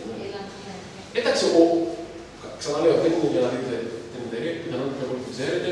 Είναι μια εταιρεία που έχει 400 εκατομμύρια τζίρο, τα σημαντικά κρατάω και η κουβέντα μας έχει 1000 άτομα προσωπικό. Δείχνω να δείξω κάποια βασικά data για ότι είναι η εταιρεία και μέχρι πού δραστηριοποιείται. Αυτή τη στιγμή παρεμπιπτόντως είπαμε έχουμε το 10ο εργοστάσιο, το δεύτερο στην Κίνα που γίνεται τώρα, Ελλάδα, 2 στην Τουρκία, Ρουμανία, Πολωνία, Γαλλία, Ρωσία. Αμυγός εξαγωγική εταιρεία, πωλήσει σε 90 χώρες στον κόσμο. Πάνω από 100 γραμμές παραγωγής, 170.000 τόνους πλαστικών προϊόντων και δραστηριότητα στην ενέργεια, με αιωλικό και φωτοβολταϊκά στην Ελλάδα και ένα το πρώτο μάθημα στη Ρουμανία. Περισσότερος κόσμος είναι στην Ελλάδα, σχεδόν μισή, 400 άτομα στο Ηράκλειο, Αθήνα. Τα προϊόντα μας επίσης τους τα ξέρετε, οπότε αυτό είναι στο κεφάλαιο του προφίλ, ας το πούμε. Φύλλα, θερμοκηπίων, masterclass που έχει δηλαδή γραμματιστή, μεμβράνες, σωλήνες και άλλα πρόσωπες ενεργειακές ενέργειες, παραγωγή ενέργειας από άλλα πρόσωπα και βέβαια άλλα κύκλους σημαντικά και που τα αναδεικνύουμε στο LHG. Ένα από τα ωραία πράγματα που μπήκε στο πετσί μας όταν ξεκινήσαμε να κάνουμε το report είναι ότι ωραία, εσύ θα μου πεις για αυτά που θες να μου πεις για αυτά που θέλω να ακούσω εγώ που λίγο να ακούσω αυτό, είναι το material, τα ουσιαστικά θέματα δηλαδή. Τα ουσιαστικά θέματα που κανείς να απαντήσει σε ένα LHG, σε ένα ειλικρινές LHG report. Και συνήθως σου λένε, ωραία, εσύ τι σε ενδιαφέρει και εμείς τι θέλουμε να ακούσουμε. Και προφανώς αυτά που είναι εδώ πάνω ενδιαφέρουν και εμένα και ενδιαφέρουν και εσάς που θέλετε να διαβάσετε το report. Άρα συνήθως προσπαθείς να δώσεις σημασία σε αυτά τα θέματα που ενδιαφέρουν και εσένα πολύ και που ενδιαφέρουν και αυτούς που σε διαβάζουν πολύ. Άρα για μας φαίνεται ότι και εμείς και η κοινωνία, όχι η κοινωνία. Φαινόμενα μέρη, ας πούμε. Φαινόμενα μέρη είναι η κοινωνία, τραπέζες, συνεργάτες, προμηθευτές, οι εργαζόμενοι. Άρα φαίνεται ότι η εταιρική διακυβέρνηση, η στρατηγική και η ανάπτυξη της εταιρείας, η εξωστρέφεια, η κερδοφορία, η μέτρηση. Σου είπα μια εταιρεία να πάω όλα αυτά που έχω πει σε εσένα. Άρα η κερδοφορία, η έρευνα και η ανάπτυξη, η ασφάλεια των εργαζομένων είναι στην πάνω δεξιά πλευρά και αυτό γιατί το κάναμε στην αρχή κάθε λοιπόν με το στόχο να δούμε πώς θα πρέπει να κερδοφορεί περισσότερο και ποια είναι αυτό που πρέπει να μιλήσει κανείς. Γιατί το έτσι έχει πάρα πολλά κεφάλαιο και ενώ οπότε σου λέει ωραία, είναι ένα αυτό που ενδιαφέρει τον κόσμο να ακούσει. Γενικά η εταιρεία είχε έτσι, δεν συνάντησε σοβαρή δυσκολία στον ανθρώπινο περιεχόμενο να μιλήσουμε με τα support, αλλά πώς θα το μάζευε σε αυτό. Αυτή τη στιγμή η εταιρεία είχε έτσι ενώ μέσα στην κουλτούρα και μέσα στο DNA της το κομμάτι της υπεύθυνης περιβαλλοντικής διαχείρισης, είχε αναπτύξει τεχνολογίες και περιβαλλοντική διαχείριση, είχε εφαρμόσει πάρα πολύ καλές εργασιακές πρακτικές για το θέμα της ασφάλειας που ήταν σε πολύ αναπτυγμένο επίπεδο εδώ και χρόνια. Είχε μια προϊόντική μια ανάπτυξη με αρκετή καινοτομία, αρκετά νέα προϊόντα, κεντρική έμφαση στην ποιότητα και σίγουρα είχε μια κοινωνική επιχείρηση με πολύ μεγάλη διαφάνεια και σωστή εταιρική διακυβέρνηση. Άρα, γενικά οι βασικοί πυλώνες της βιώσιμης ανάπτυξης της εταιρείας ήταν πάρα πολύ εύκολο να βρω υλικό για να το προχωρήσω. Θα συγκεντρώνοντας όμως το κεφάλαιο των ανθρώπων, στοιχεία που συγκεντρώσαμε τα τελευταία χρόνια έχουν να κάνουν πια με καθαρά εθνικούς δείκτες και ποιοτικούς πάνω στο προσωπικό μας. Αρχίσαμε να μπαίνουμε και σε πιο ψαγμένα πράγματα πέρα από το νούμερο των προσωπικών. Αρχίσαμε να βλέπουμε λίγο το είναι τους νεοπροσδοθέντες και τους αποχωρήσαντες και να βλέπουμε τώρα σε μια κοινωνία που αλλάζει με την Generation Z και την οικογένεια μας. Πώς θα κρατήσουμε το προσωπικό μας και πετυχαίνουμε σιγά σιγά να έχουμε μείωση των αποχωρήσεων που είναι ένα πολύ στρατηγικό θέμα για τις νέες επιχειρήσεις. Για όλες τις επιχειρήσεις, στοχεύουμε σε μεγαλύτερες εκπαιδεύσεις του προσωπικού, το οποίο έχει να κάνει και με το επίπεδο του προσωπικού, όπως θα περάσουμε το πολύ φαινόμενο, άρα η περισσότερη εκπαίδευση, κοιτάξουμε την εξαιρετική εκπαίδευση και οπότε είναι ένας δείκτης πάρα πολύ σημαντικό. Και γενικά το ESG μας βοηθάει πάρα πολύ στο να μαζεύουμε δεδομένα και να κάνουμε στρατηγική, κάτι το οποίο ούτε εμείς το έχουμε καταφέρει ακόμα το φυσικό. Το να πάρει τα νούμερα και να κάνει στρατηγική από όλα τα νούμερα είναι κλειδί και θέλει πολλή δουλειά ακόμα για να το αυτό. Αλλά είναι λίγο πολύ χρήσιμο. Πιστέψτε με ότι ακόμα και η ίδια διοίκηση και το board και το ΔΣ, ας πούμε, πάλι αυτά τα στοιχεία δεν τα γνώριζε. Δεν τα γνώριζε στην ανάλυση του, όπως θα δούμε έτσι τώρα. Στην υγεία και την ασφάλεια, επενδύουμε αρκετά στον χρόνο της εκπαίδευσης. Έχουμε εφαρμόσει ένα σύστημα 5S ακτοποίησης των χώρων και κεφαλαιότητας των χώρων, οπότε επενδύουμε πάνω στο κομμάτι για να δεχτούμε πιο πολύ τα θέματα της ασφάλειας. Έκανα πάρα πολύ κόπο να πείσω την εταιρεία ότι μην ακολουθεί τη χριστιανική λογική, ότι το αριστερό χέρι στο λέει, δεν πρέπει να ξέρει τι είναι το δεξί. Και είναι οκ, το πιστεύω και εγώ ότι στην προσωπική ζωή πρώτα εφαρμόσω αυτό, αλλά έκανα πάρα πολύ κόπο να δημοσιεύσουμε πράγματα που το εγώ ήμουν στην αριστερά. Και όχι και διαφήμιση όπως το ξαναλέω και σε εκείνους αυτό στην διοίκηση, αλλά ότι πρέπει να γνωρίζει και η τοπική κοινωνία και όχι μόνο η τοπική κοινωνία, και άλλες εταιρείες που έχουν δράσεις και για δράση και για παροχές και για χρήματα και για βοήθεια. Και εντάξει, πρώτα αυτή είναι και μια σημαντική συνεισφορά. Δηλαδή, εδώ και αν πάλι κανείς συνειδητοποιήσει κανείς και τη συνεισφορά της επιχείρησης σαν κρίκος μιας αλυσίδας αξίας, ας πούμε, στην τοπική κοινωνία, μιλάμε για 850 εκατομμύρια ευρώ, δηλαδή συνεισφορά. Εντάξει, αυτό είναι οροποιημένο νούμερο να πεις, ναι, αλλά εντάξει, εγώ πληρώνω σε προμηθευτές τόσα χρήματα. Πληρώνω σε ακριβές δισεκατομμύρια τόσα χρήματα, πληρώνω σε περίσματα, πληρώνω στο κράτος. Κάνω τη δράση 352.000 ευρώ πέρυσι στο 2022, έχει φτάσει και 1 εκατομμύριο ευρώ. Συνολικά τα 3 χρόνια είναι 1 δις ευρώ το impact της εταιρείας. Λέγεται αποτύπωμα. Είναι ένα αποτύπωμα, γιατί είναι που αυτό, εντάξει, δεν σημαίνει ότι απαραίτητα στην κοινωνία της εκτονίστηκε στην κοινωνία, αλλά το δείχνει τη δραστηριότητα στο τελευταίο διετία. Είναι σημαντικό νούμερο συνεισφορά μιας επιχείρησης στην ιδιωτική κοινωνία. Πέρα από το γεγονός ότι άρχισα να μαθαίνω και σαν όμιλος και δραστηριοτήσεις στον υπόλοιπο κόσμο. Κάνουν προπερτάσεις στη Ρουμανία, στην Πολωνία. Δεν τα ξέραμε, εν πάση περιπτώσει σίγουρα δεν κυκλοφορούν τόσο εύκολα και μέσα από το report τα συλλέγουμε και τα μαζεύουμε. Δουλέψαμε και είμαστε ακόμα πολύ πίσω και στην εφοδιαστική αλυσίδα αρκετά τα τελευταία 3 χρόνια. Είναι πολύ δύσκολο να κάνει τις upgrades, να αναβαθμίσει την εφοδιαστική σου αλυσίδα, ειδικά στο νησί εδώ. Τα δυνατότητες είναι περιορισμένες, υπάρχουν κάποιες πρώτες πίεσεις να κάνουμε δράσεις που θα θέλετε εσύ. Σίγουρα όπως προσπαθούμε να στηρίζουμε την τοπική κοινωνία, ένα μεγάλο ποσοστό των ανθρώπων είναι από την τοπική κοινωνία σε όλες τις χώρες, έτσι κι αλλιώς. Μετράω και από το δίκτυο πόσο στηρίζουμε την τοπική κοινωνία και τι χρήματα έχουμε στην τοπική κοινωνία και σιγά σιγά πιέζουμε κι εμείς όσο δυνατόν πιο απαλά το δίκτυο να δώσουμε εκεί, να κοιτάξουμε προς το ESG εκεί που τους παίρνει.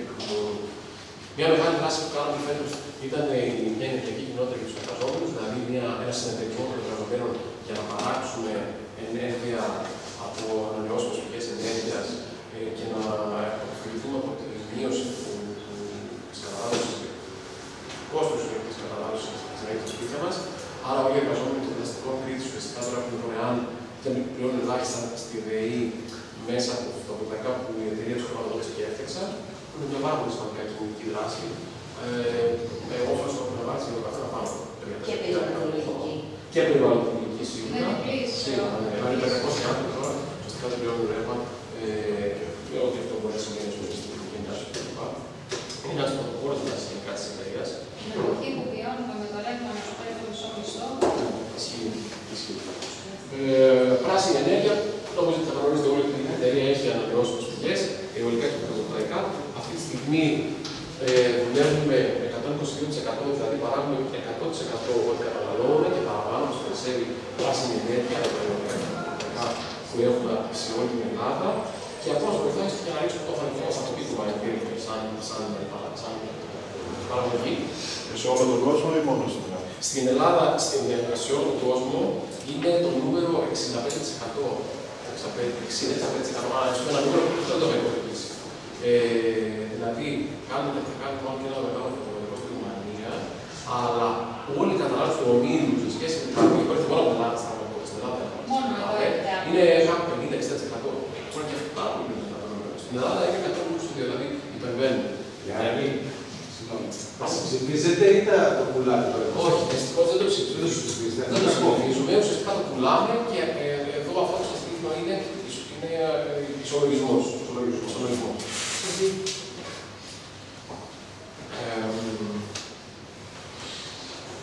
Άρχισαμε να παρακολουθούμε το αγροτικό μας αποτύπωμα, άρχισαμε να μετράμε εδώ πέρα από το πόσο πράσινη ενέργεια παράγουμε, να παρακολουθούμε τα καύσιμα, να και η υποστολικές ωφελίες, αρχίσαμε να βάζουμε και καντόρες και στα καύσιμα, στον τρόπο με τον οποίο χειριζόμαστε τα οχήματά μας, στον στόλο που προτάει η εταιρεία των οχημάτων. Οπότε αυτό βοήθησε πάρα πολύ τελικά, όχι μόνο στο αναδείξει το αγροτικό αποτύπωμα και να προτυπώσουμε εδώ ρεπορτάζ του οποίου έχουμε προσφέρει, αλλά να έχουμε και εξοικονόμηση και βελτιστοποίηση αυτά τα θέματα. Συμβάλλουμε στην κυκλική οικονομία, ήδη γνωρίζουμε ότι έχουμε αναπτύξει ένα κύκλο πλαστικών. Αυτή τη στιγμή περισσότερες από 1.000 τόνους περίπου κάθε χρόνο ανακυκλώνονται μόνο στην Κρήτη από πλαστικά παραλίες, ακτές, τρακέματα και οι αγρότες δεν είχαν άλλο μέσο να το κάνουν διαφορετικά. Ανακυκλώνουμε σε σταθμούς συγκέντρωσης πλαστικών φύλων σε αγροτικές περιοχές της Κρήτης, της Κομπεσάς, στην Πάκη, στην Άθερα, στην Πρωτοπόλη, στην Κρήτια. Φέρνουμε εδώ τα τεμαχήρια και τα ξανακάνουμε στο χρήσιμο πλαστικό. Να συμπληρώσω εδώ ότι αυτό το οποίο κάνει η Πλαστικά Κρήτης για την Κρήτη, μαζεύοντας αυτά τα films από τα θερμοκήπια, δεν γίνεται στην Πελοπόννησο. Οι αγρότες είναι ανεύθυνοι και τι κάνουν για να το γλυκώσουν αυτό, το ρίχνουν μέσα στο χώμα, οργώνουν το χώμα με τα πλαστικά films μέσα ή τα καίνουν. Και λένε οι ίδιοι, δεν αντέχουμε αυτό το φαύλο κύκλο στον οποίο έχουμε πέσει. Και έχει μικροπλαστικά μετά στο χώμα. Δεν υπάρχει αυτό, δηλαδή. Ό,τι κάνουμε εμείς παλιότερα, τα ψέματα. Αυτό σαν πρωτοβουλία σώζει την παραγωγή της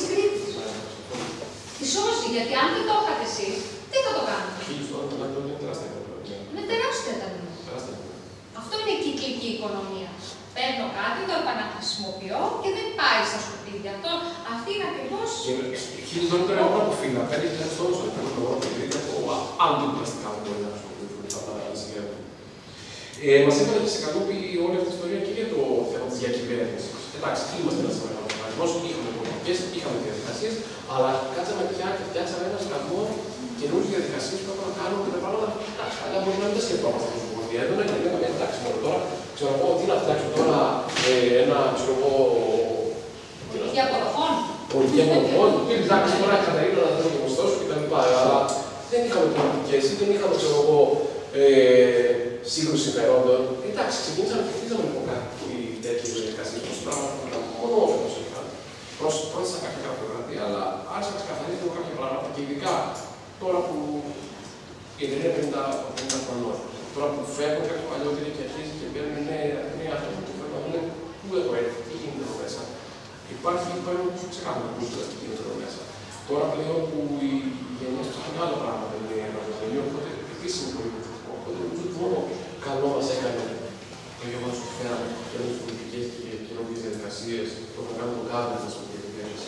Τελευταία διαφάνεια, τέλος, το είπα, είναι καλά. Όλο αυτό γίνεται να πάει και κάπου. Δηλαδή, εντάξει, δεν είναι μόνο για να πάμε από το μετρό ή να το δημοσιεύσουν ή να πάρουν κανένα δυο πελάτε στο εσωτερικό που μας λένε και είναι το ίδιο. Αυτό που μας συνηθίσαν τα παλιότερα χρόνια και δεν το πίστευα και εγώ θα φτάσουμε μέχρι εκεί, είναι ότι να κάνει στρατηγική με αυτό και να χαράξει μια πορεία, να έχει στόχους. Και φαίνεται σιγά σιγά τώρα το τρίτο χρόνο αρχίζει και δουλεύει αυτό. Δηλαδή, αρχίζει να φτιάχνει στόχους που είναι λίγο πιο οραματικοί και είναι και λίγο πιο στρατηγικοί. Άρα, έχουμε αρχίσει να βάζουμε στόχους στους άξονες της βιώσιμης ανάπτυξης, δηλαδή τόσο στην εταιρική διακυβέρνηση, στις εργασιακές πρακτικές, προϊόντα, περιβάλλον και κοινωνική συνεισφορά, που είναι πια πιο συγκεκριμένοι, αυτόντε με συγκεκριμένο χρονοδιάγραμμα, κυρίως, από τη δουλειά μας καθημερινότητας και τη θέλουμε δουλειά. Για παράδειγμα, εγώ να αναπτύξουμε μια ομάδα υγιεινής σε επίπεδο ομίλου, δηλαδή είναι μια μανάκη που είδα ότι δεν μπορώ αν δεν έχω έναν άνθρωπο που έχει σε κάθε χώρα να μπορεί να μου γίνει αυτά στιβαρά στοιχεία. Θα μου πει είναι αυτονόητο, δεν είναι αυτονόητο, γιατί όταν είσαι έναν άνθρωπο στάχο στη Τουρκία, πρέπει να το εξηγήσει στο άλλο, να σου φέρει ένα επίπεδο να διαπαιδεύσει, να σου δώσει τα στοιχεία και εκεί. Οπότε όλα αυτά καταλήγουν να είσαι στόχο και αυτό είναι ίσω και από το ενδιαφέρον μα ότι η πρώτη διαφάνεια και από το χάο και από τα προβλήματα, πρέπει να φτάσει να καταφέρει να βγάλει και στόχου και να πα και ένα βήμα παρακάτω. Αυτό είναι πολύ ευχαριστώ πάρα πολύ.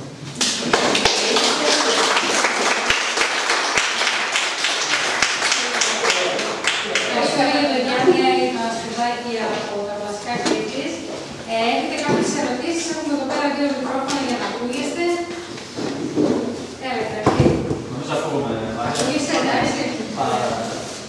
Ανεβάζω λίγο τις μέντες. Ευχαριστώ πολύ, Γιάννη. Θέλω να κάνω μια ερώτηση.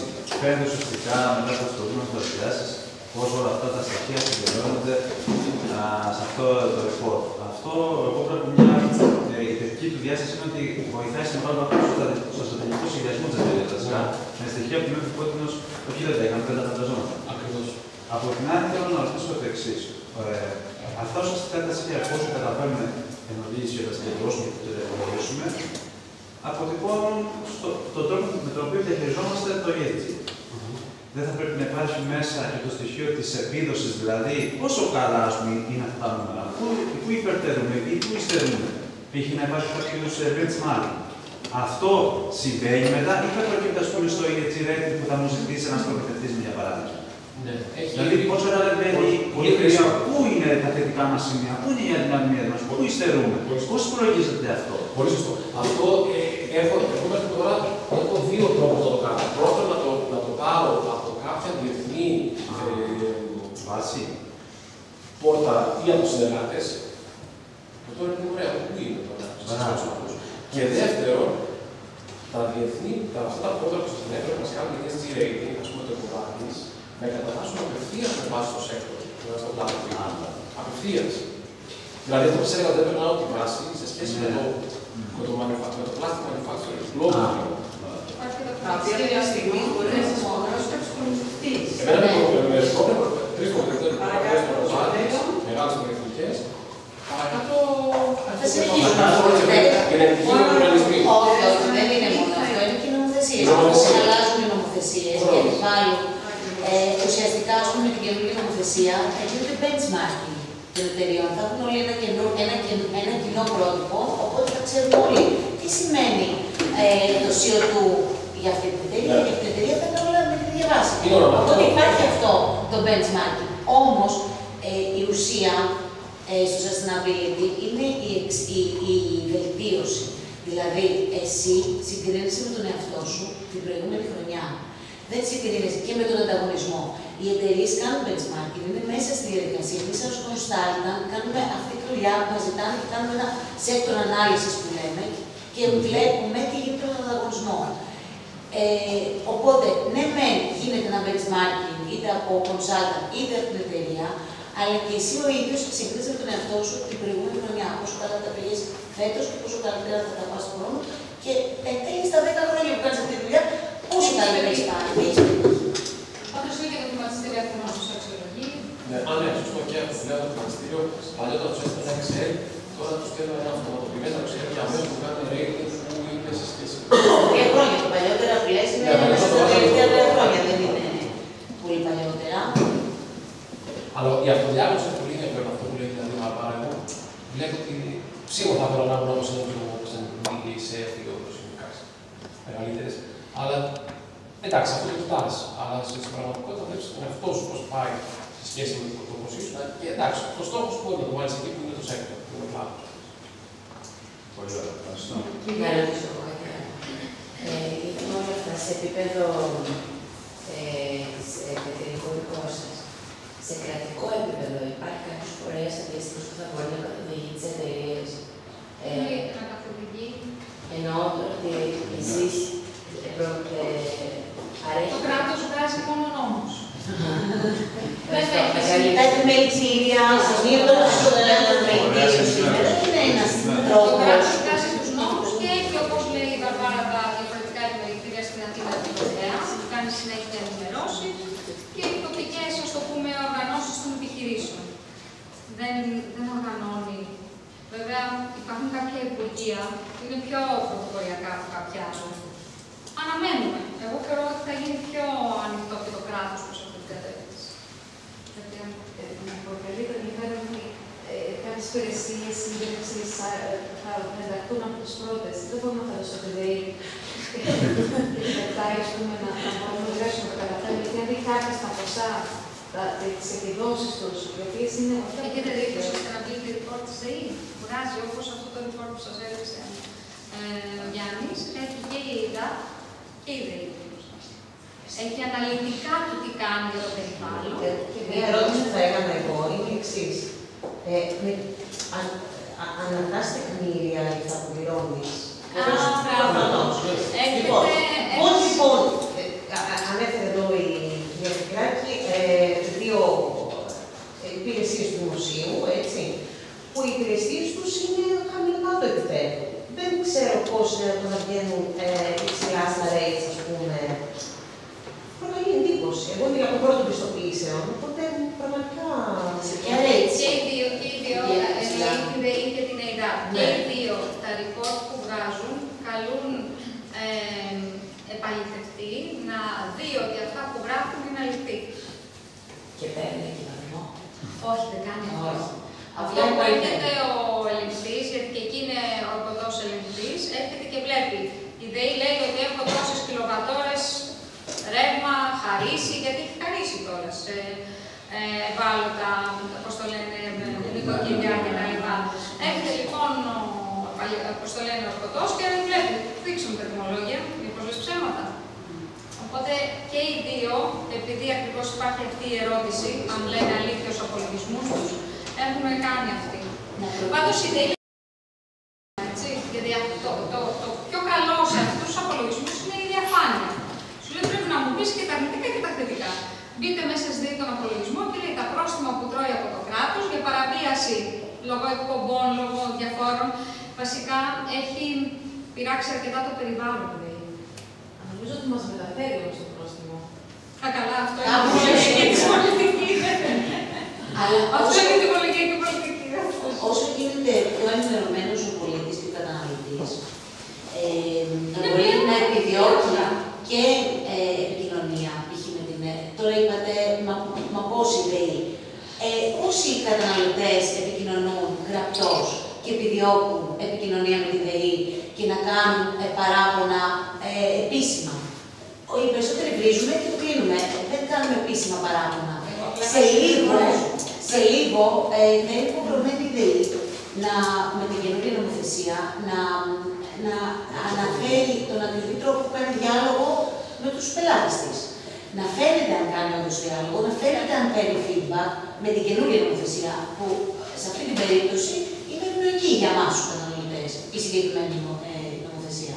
Θα ήθελα να συμπληρώσω ότι η ΔΕΗ δεν είναι μονοπόλιο. Ενώ το νερό δεν μπορεί να πας αλλού. Τους τρως θυμάτων, δυστυχώς. Δεν είναι μονοπόλιο η ΔΕΗ. Είμαστε καταναλωτές και τουλάχιστον εγώ είμαι πολύ αστική καταναλώτρια και έχω απαιτήσεις. Εκεί που πληρώνω θέλω να έχω την ύψιστη εξυπηρέτηση. Σαφώς. Ο χώρος όμως αυτός είναι ένας αρρύθμιστος χώρος. Όχι. Δεν υπάρχει. Υπάρχει ένα. Αν γράφετε στο θέατρο, γιατί εγώ σαν καταναλωτής είμαι και εγώ έτσι επίμονη λίγο, δεν έβγαλα άκρη σε ένα θέμα που είχα. Και ζήτησα να υποβληθεί το παράπονο μου να υποβληθεί επισήμως, δεν έγινε αποδεκτό το. Δεν προβλέπουμε για αυτή τη διαδικασία. Εννοείται π.χ. με πάροχο. Συγκεκριμένα με δύο παρόχους συγκεκριμένους. Δεν μπορώ να το μείνω, δεν είναι. Ναι, δεν παρόχους παραπάνω, θέλω να πω ότι δεν τους είδαν καλά πράγματα. Γι' αυτό όλα αυτά μαζεύονται σιγά σιγά. Το συνηγόρο του είναι ιδιωτικό νέο. Ένα βήμα πριν είναι και είναι ακόμα. Αλλά το πρόβλημα είναι λύθηκε από ό,τι φαίνεται, οπότε ναι. Όσο αφορά το προσωπικό, έχει να κάνει εδώ με δύο τρόπους. Να συμμετέχει με τη συμπεριφορά όσο εργάζεται και κατά πόσο θα πάρει κάποια στοιχεία να τα μεταφέρει στη ζωή του. Γιατί όταν εγώ έχω 50 εργαζόμενους, έχετε 500 στην Ελλάδα. Ευαισθητοποίηση. Πώς δεσμευόμαστε σαν εταιρείες, πώς θα το μεταφέρουμε στον εργαζόμενό μας. Ναι, είναι πολύ δύσκολο αυτό. Τώρα είναι πολύ δύσκολο. Δηλαδή, εμείς ζητήσαμε πρώτα απ' όλα μια επιτροπή βιώσιμης ανάπτυξης. Προσπάθησα να εμπλέξω ανθρώπους από διάφορες περιοχές, ενώ γενικά από διάφορες περιοχές μόνο εξωτερικά στην τέχνη και έχω λιγότερα για να αρχίσουν να περνάει ο σπόρος στους υπόλοιπους. Θέλει δράσεις για να καταλάβουν ότι αυτές δεν έχουν στον αέρα. Θέλει εκπαίδευση, πρέπει να εκπαιδεύσει ανθρώπους να καταλαβαίνουν. Κοιτάξτε ένα προβλάκι αυτό που γίνεται γύρω μας, όλο το πρόβλημα που αναδεικνύεται, το περιβαλλοντικό, αυτό βοηθάει. Και δεν είναι εύκολο, δεν το συζητάμε κάτι.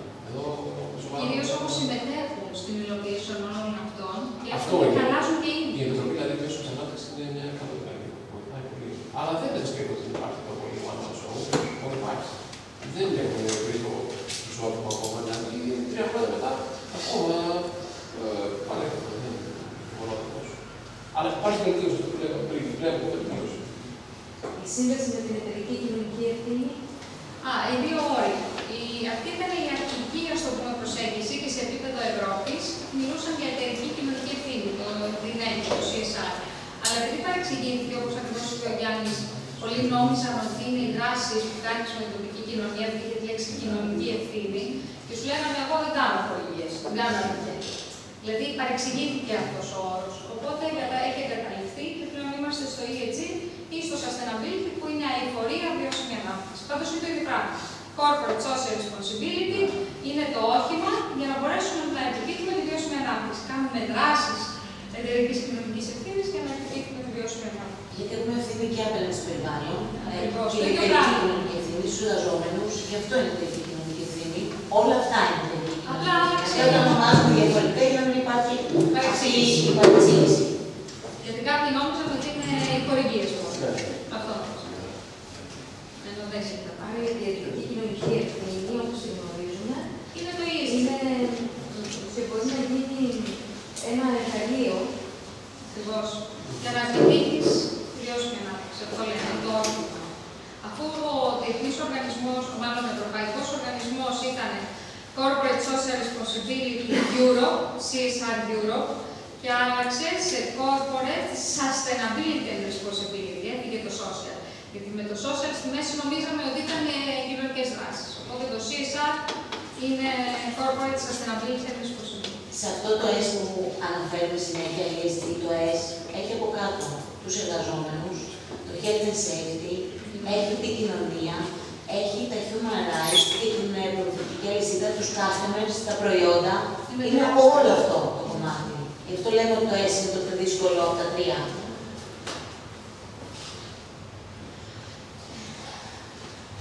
Επειδή μιλήσατε πριν, Κοιτάξτε, εγώ νομίζω ότι με όλα αυτά που συζητάμε, ο μεγαλύτερος κίνδυνος είναι στον έλεγχο των πολύ ωραίων μετατάρα εκθέσεων βιωσιμότητας και δράσεων βιωσιμότητας που κάνει κάθε επιχείρηση. Είπατε ότι υπάρχουν ορκωτοί ελεγκτές που θα ελέγξουν ότι και θα κάνουν κάποιον έλεγχο τιμολογίων. Αλλά οι ορκωτοί ελεγκτές, τουλάχιστον μέχρι σήμερα, είναι επιστοποιημένοι και έχουν λάβει εκπαίδευση σε χρηματοοικονομικά πρότυπα, πρότυπα αναφοράς και διαφορετικό τομέα. Δεν αναφέρομαι σε αυτούς, αναφέρομαι σε αυτούς που έχουν σχετικό background. Ακριβώς, βλέπουμε ότι χρειάζεται κάποιος ο οποίος θα είναι εξειδικευμένος, μηχανικός. Γι' αυτό κάνουν τέτοιες επαληθεύσεις και οι εταιρείες πιστοποίησης, όπως είναι η Foster, η Tubelas, η Eurosec, οι οποίοι έχουν πιο τεχνικό background και έχουν ειδικευτεί και κάνουν εξωτερική επαλήθευση απολογισμών, έτσι λέγεται. Εξωτερική επαλήθευση. Εν ώψη του greenwashing, δηλαδή, που είναι ο μεγαλύτερος κίνδυνος, πρέπει αυτό ακριβώς να διασφαλιστεί. Και περνώντας στο επόμενο επίπεδο, πρέπει να δούμε ποια θα είναι η συνέπεια. Γιατί για εισηγμένες εταιρείες, όπως είναι η Πλαστικά Κρήτης, η συνέπεια έρχεται μέσω της αγοράς. Για μη εισηγμένες εταιρείες όμως, δεν είναι τόσο σαφές. Σας είπα πως θα έρχεται από τον πελάτη. Θα βγάζει διαγωνισμό και θα λέει στο διαγωνισμό μπορεί να πάρουν μέρος μόνο οι εταιρείες που έχουν ΑΒΓΔ. Τι συμμετέχουν όλες οι εταιρείες σε διαγωνισμούς? Μια ξενοδοχειακή μονάδα, ας πούμε, η οποία δεν είναι εισηγμένη. Ποιος είναι ο μεγάλος του operator που τον επηρεάζει? Το operator. Και είναι σημαντικό να δούμε, είναι σαν τις τράπεζες, στέλνουν δηλαδή. Το operators θα είναι αυτοί οι οποίοι θα πιέζουν. Ήδη έχουν αρχίσει και έχουν μπει σε αυτή τη κλίμακα. Ναι, γιατί υπάρχει το sustainable hospitality. Sustainable travel.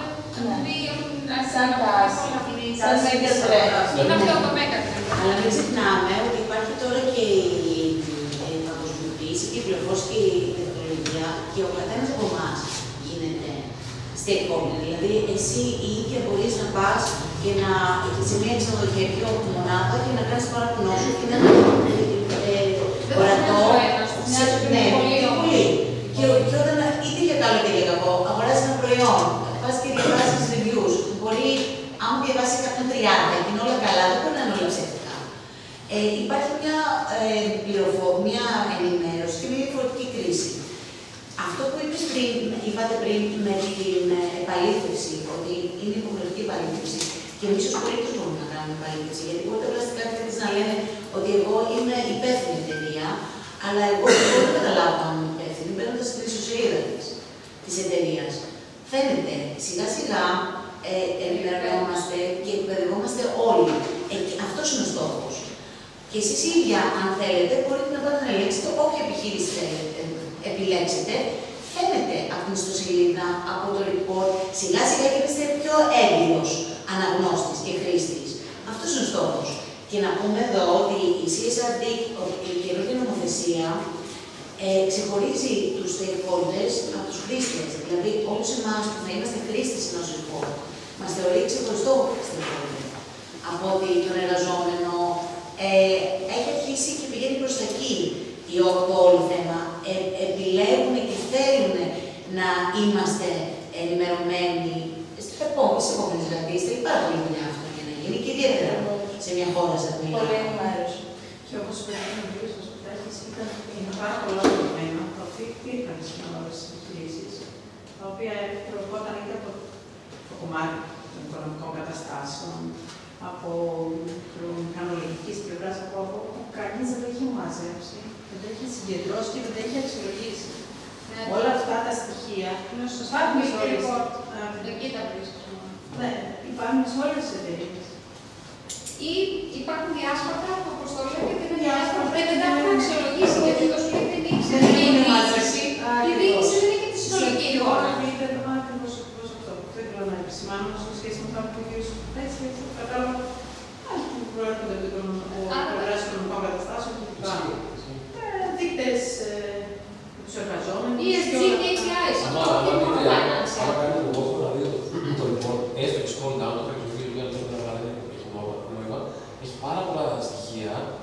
οποία δεν τα είχαμε πει ποτέ. Και τα κριτήρια, φύλλο, ηλικία εισαγωμένων, τα οποία έχουν αρχίσει και μπαίνουν και σε άλλους τομείς, π.χ. σε κέντρα Ευρωπαϊκής Ένωσης, τα στοιχεία πλέον μας ζητάνε. Και αν θες να τα διαβάσεις και να κάνεις στρατηγική, τα κάνεις όσο και βγάζουμε δείκτες. Ναι, είναι μέσα σε όλα αυτά τα δεδομένα που με εκείνον τον τρόπο να επιτύχουν τους στόχους τους. Όταν η Ευρωπαϊκή Ένωση έχει βάλει στόχο να κάνει ουσιαστικά ουσιαστικό για το DNA, για το diversity and inclusion που λέμε, αν δεν πάρει κάποια κριτήρια, δεν έχει κάνει κάτι ουσιαστικό στην πραγματικότητα. Οπότε έτσι το ρυθμίζουμε. Θα μπορούσατε να μας δώσετε ένα παράδειγμα, κάποια studια ελπίδα για την ψυχική υγεία. Τι άλλα παραδείγματα. Για την ψυχική, το well-being που είπαμε ως... Τώρα πάλι γιατί εγώ ασχολούμαι με αυτό. Ναι, και το έχω χρησιμοποιήσει. Έχω εταιρεία που έχει στείλει στέλνος, εγώ διοργανώνω events ψυχικής υγείας. Είναι το επόμενο trend όσον αφορά τις μεγάλες επιχειρήσεις. Δεν αρκεί η υγεία και ασφάλεια. Θα στείλω και σεμινάρια. Δεν αρκεί η υγεία και ασφάλεια στην εργασία, αυτή είναι η βάση. Το να μην τραυματίζεσαι στην εργασία. Αυτό λέω.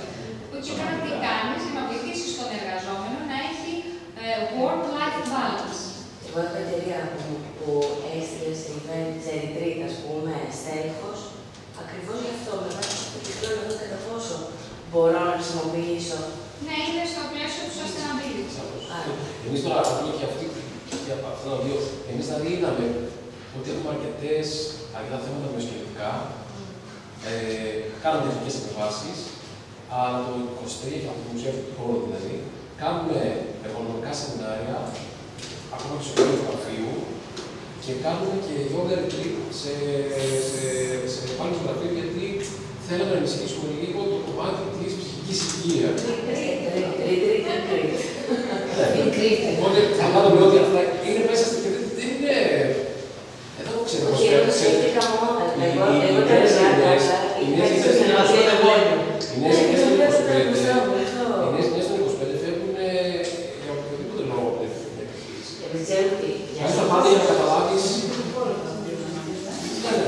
Κάνεις τα πάντα για να κρατήσεις το προσωπικό σου καλά, παραγωγικό και να το κρατήσεις απλά. Γιατί ο χρόνος που κάνεις να το εκπαιδεύσεις και μετά να το Για μένα, εγώ που εγώ λέω ότι αν έχεις πελάτη σου εγκαταστημένο, πρέπει ο εσωτερικός σου πελάτης, δηλαδή ο συνεργάτης σου να είναι καλά. Πώς θα είναι καλά. Πέρα από όλα τα άλλα. Έτσι και σου νοιάζεσαι και για το παιδί και το mental και όλους. Οπότε κάπως έτσι έστειλα μια επιστολή και είχα στέλεχος από επιχείρηση, εδώ, κριτική, η οποία έχει και στην Αθήνα. Υποκατάσταση παράδειγμα, και μου είπε ότι είναι πάρα πολύ ωραίο και σκέφτονται μήπως το ανοίξουν και για άλλα στελέχη. Και μια στιγμή έχουμε εδώ και από όλο αυτό και λέω, μήπως τελικά είναι ένα τρέν. Είναι το work-life balance. Είπαμε όμως τα τρέν δεν είναι για να φεύγουν, είναι για να μένουν. Οπότε όλοι να το... Επενδύσεις. Αυτό, ναι. Ευχαριστώ. Επιβεβαιώ. Και ο κύριος, ο περιμένει. Εγώ θέλοντας να συνδέσω ουσιαστικά την πρώτη εισήγηση με τα Megatrends και τη δεύτερη που κάναμε αμέσως μετά με το Sustainability και το Resilience, θα έλεγα εγώ, ήθελα να ρωτήσω σαν Grant Thornton αν υπάρχει κάποιο είδος συμβουλευτικής εταιρείας σε ό,τι αφορά τη στρατηγική βιωσιμότητα και ανθεκτικότητα χρησιμοποιώντας τεχνικές foresight. Είναι κάτι που το κάνετε ή όχι, θα θέλατε να το κάνετε? Είναι το κομμάτι των υπηρεσιών η ζήτηση sustainability εξειδικευμένο στην ομάδα με μέλους οι οποίες είναι και η Βαρβάρα, είναι επικεφαλής αυτής της ομάδας. Και αναλόγως στην κάθε εταιρεία βλέπουμε και τις ανάγκες της. Οπότε παίζει και αυτό. Δεν είναι δηλαδή οι μόνες υπηρεσίες που δεν μοιάζουν από εταιρεία σε εταιρεία. Έτσι, βέβαια. Είναι πολύ tailor-made, ακριβώς. Για παράδειγμα, πώς μπορούμε να προτρέξουμε πώς θα επηρεαστεί η εφοδιαστική αλυσίδα της εταιρείας αν γίνει κάποιο σοκ μετά από 15 χρόνια. Με βάση τα Megatrends και όχι με. Δεν είναι. Αυτό είναι περισσότερο, ναι. Δεν είναι αυτό. Δεν είναι. Προοπτική διερεύνηση. Εμείς είμαστε σημαίνει ότι μπορούμε να κάνουμε ρίσκα ανάλυση κινδύνου για τη κλιματική αλλαγή κατά 1,5 βαθμό Κελσίου. Που θα κάνω πρόβλεψη στρατηγική τη εταιρεία που χρειάζεται η αύξηση Την 15ετία, όχι στην τριετία. Δεν πρέπει να σα πω κάποια ψέματα. Θα σα πω μελέτη που μου λέει ότι εγώ έχω αναλύσει αυτή την αύξηση για 1,5 βαθμό και στη Ρωσία που έχω παραλλαγό προστάσιο πρέπει να δω τι θα κάνω να το μετακομίσω. Και αυτό είναι βάση οδηγία θα γίνει νομοθεσία. Ξέρετε γιατί? Γιατί σου λέει η Ευρωπαϊκή Ένωση δεν θέλω να κλείσουν οι εταιρείες και να έχουν στρατιές ανέργων. Πώς θα τις κάνω να ξυπνήσουν? Θα φέρω μια νομοθεσία στο δικό. Κάνε αξιολόγηση των κλιματικών κινδύνων και πες μου τι θα κάνεις για να γλιτώσεις από τις επιδράσεις κλιματικής αλλαγής. Υπάρχουν εταιρείες που έχουν αλλάξει αντικείμενο.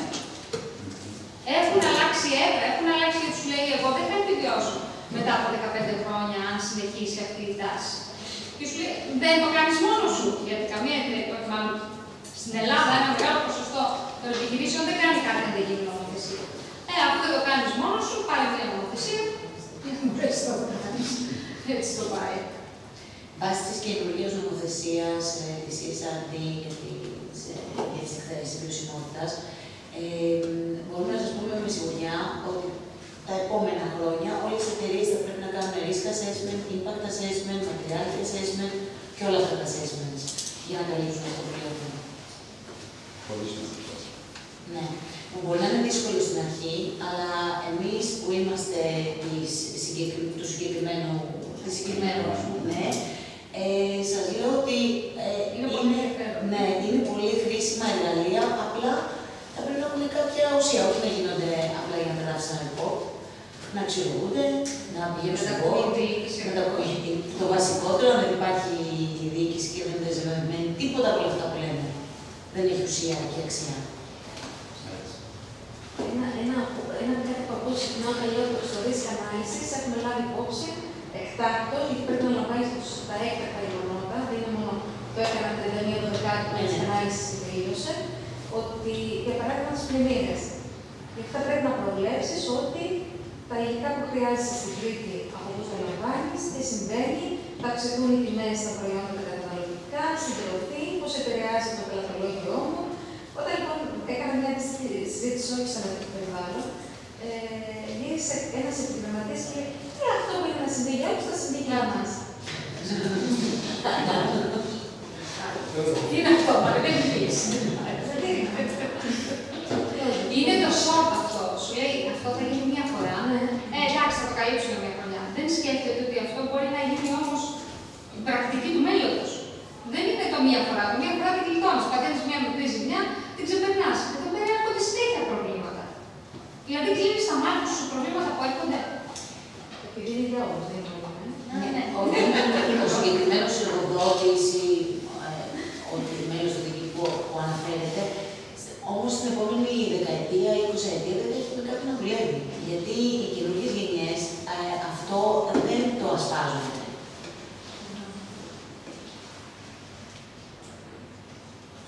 Αλλά όταν λέμε για το 2050 πολλοί μας λένε μόνο δεν θα είμαι εγώ εδώ.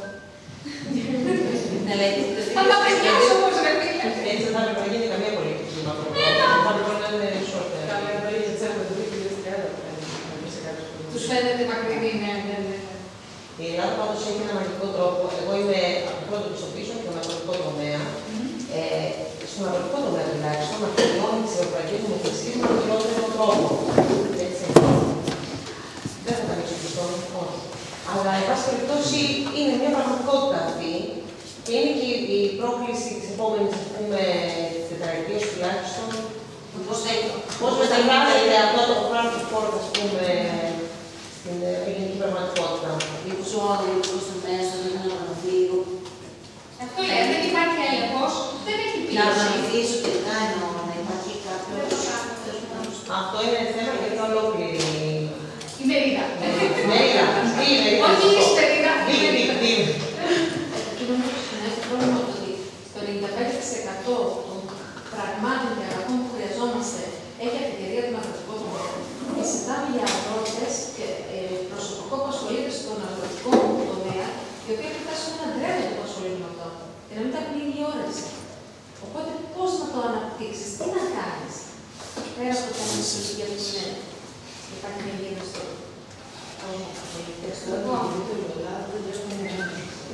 Ωραία. Να έχει περάσει και η ώρα. Ευχαριστούμε πάρα πολύ. Στήριξα την πρώτο και από το Αθλητικά Κρήτη. Σας ευχαριστούμε και εσάς που ήρθατε και σας περιμένουμε στην επόμενη μας εκδήλωση.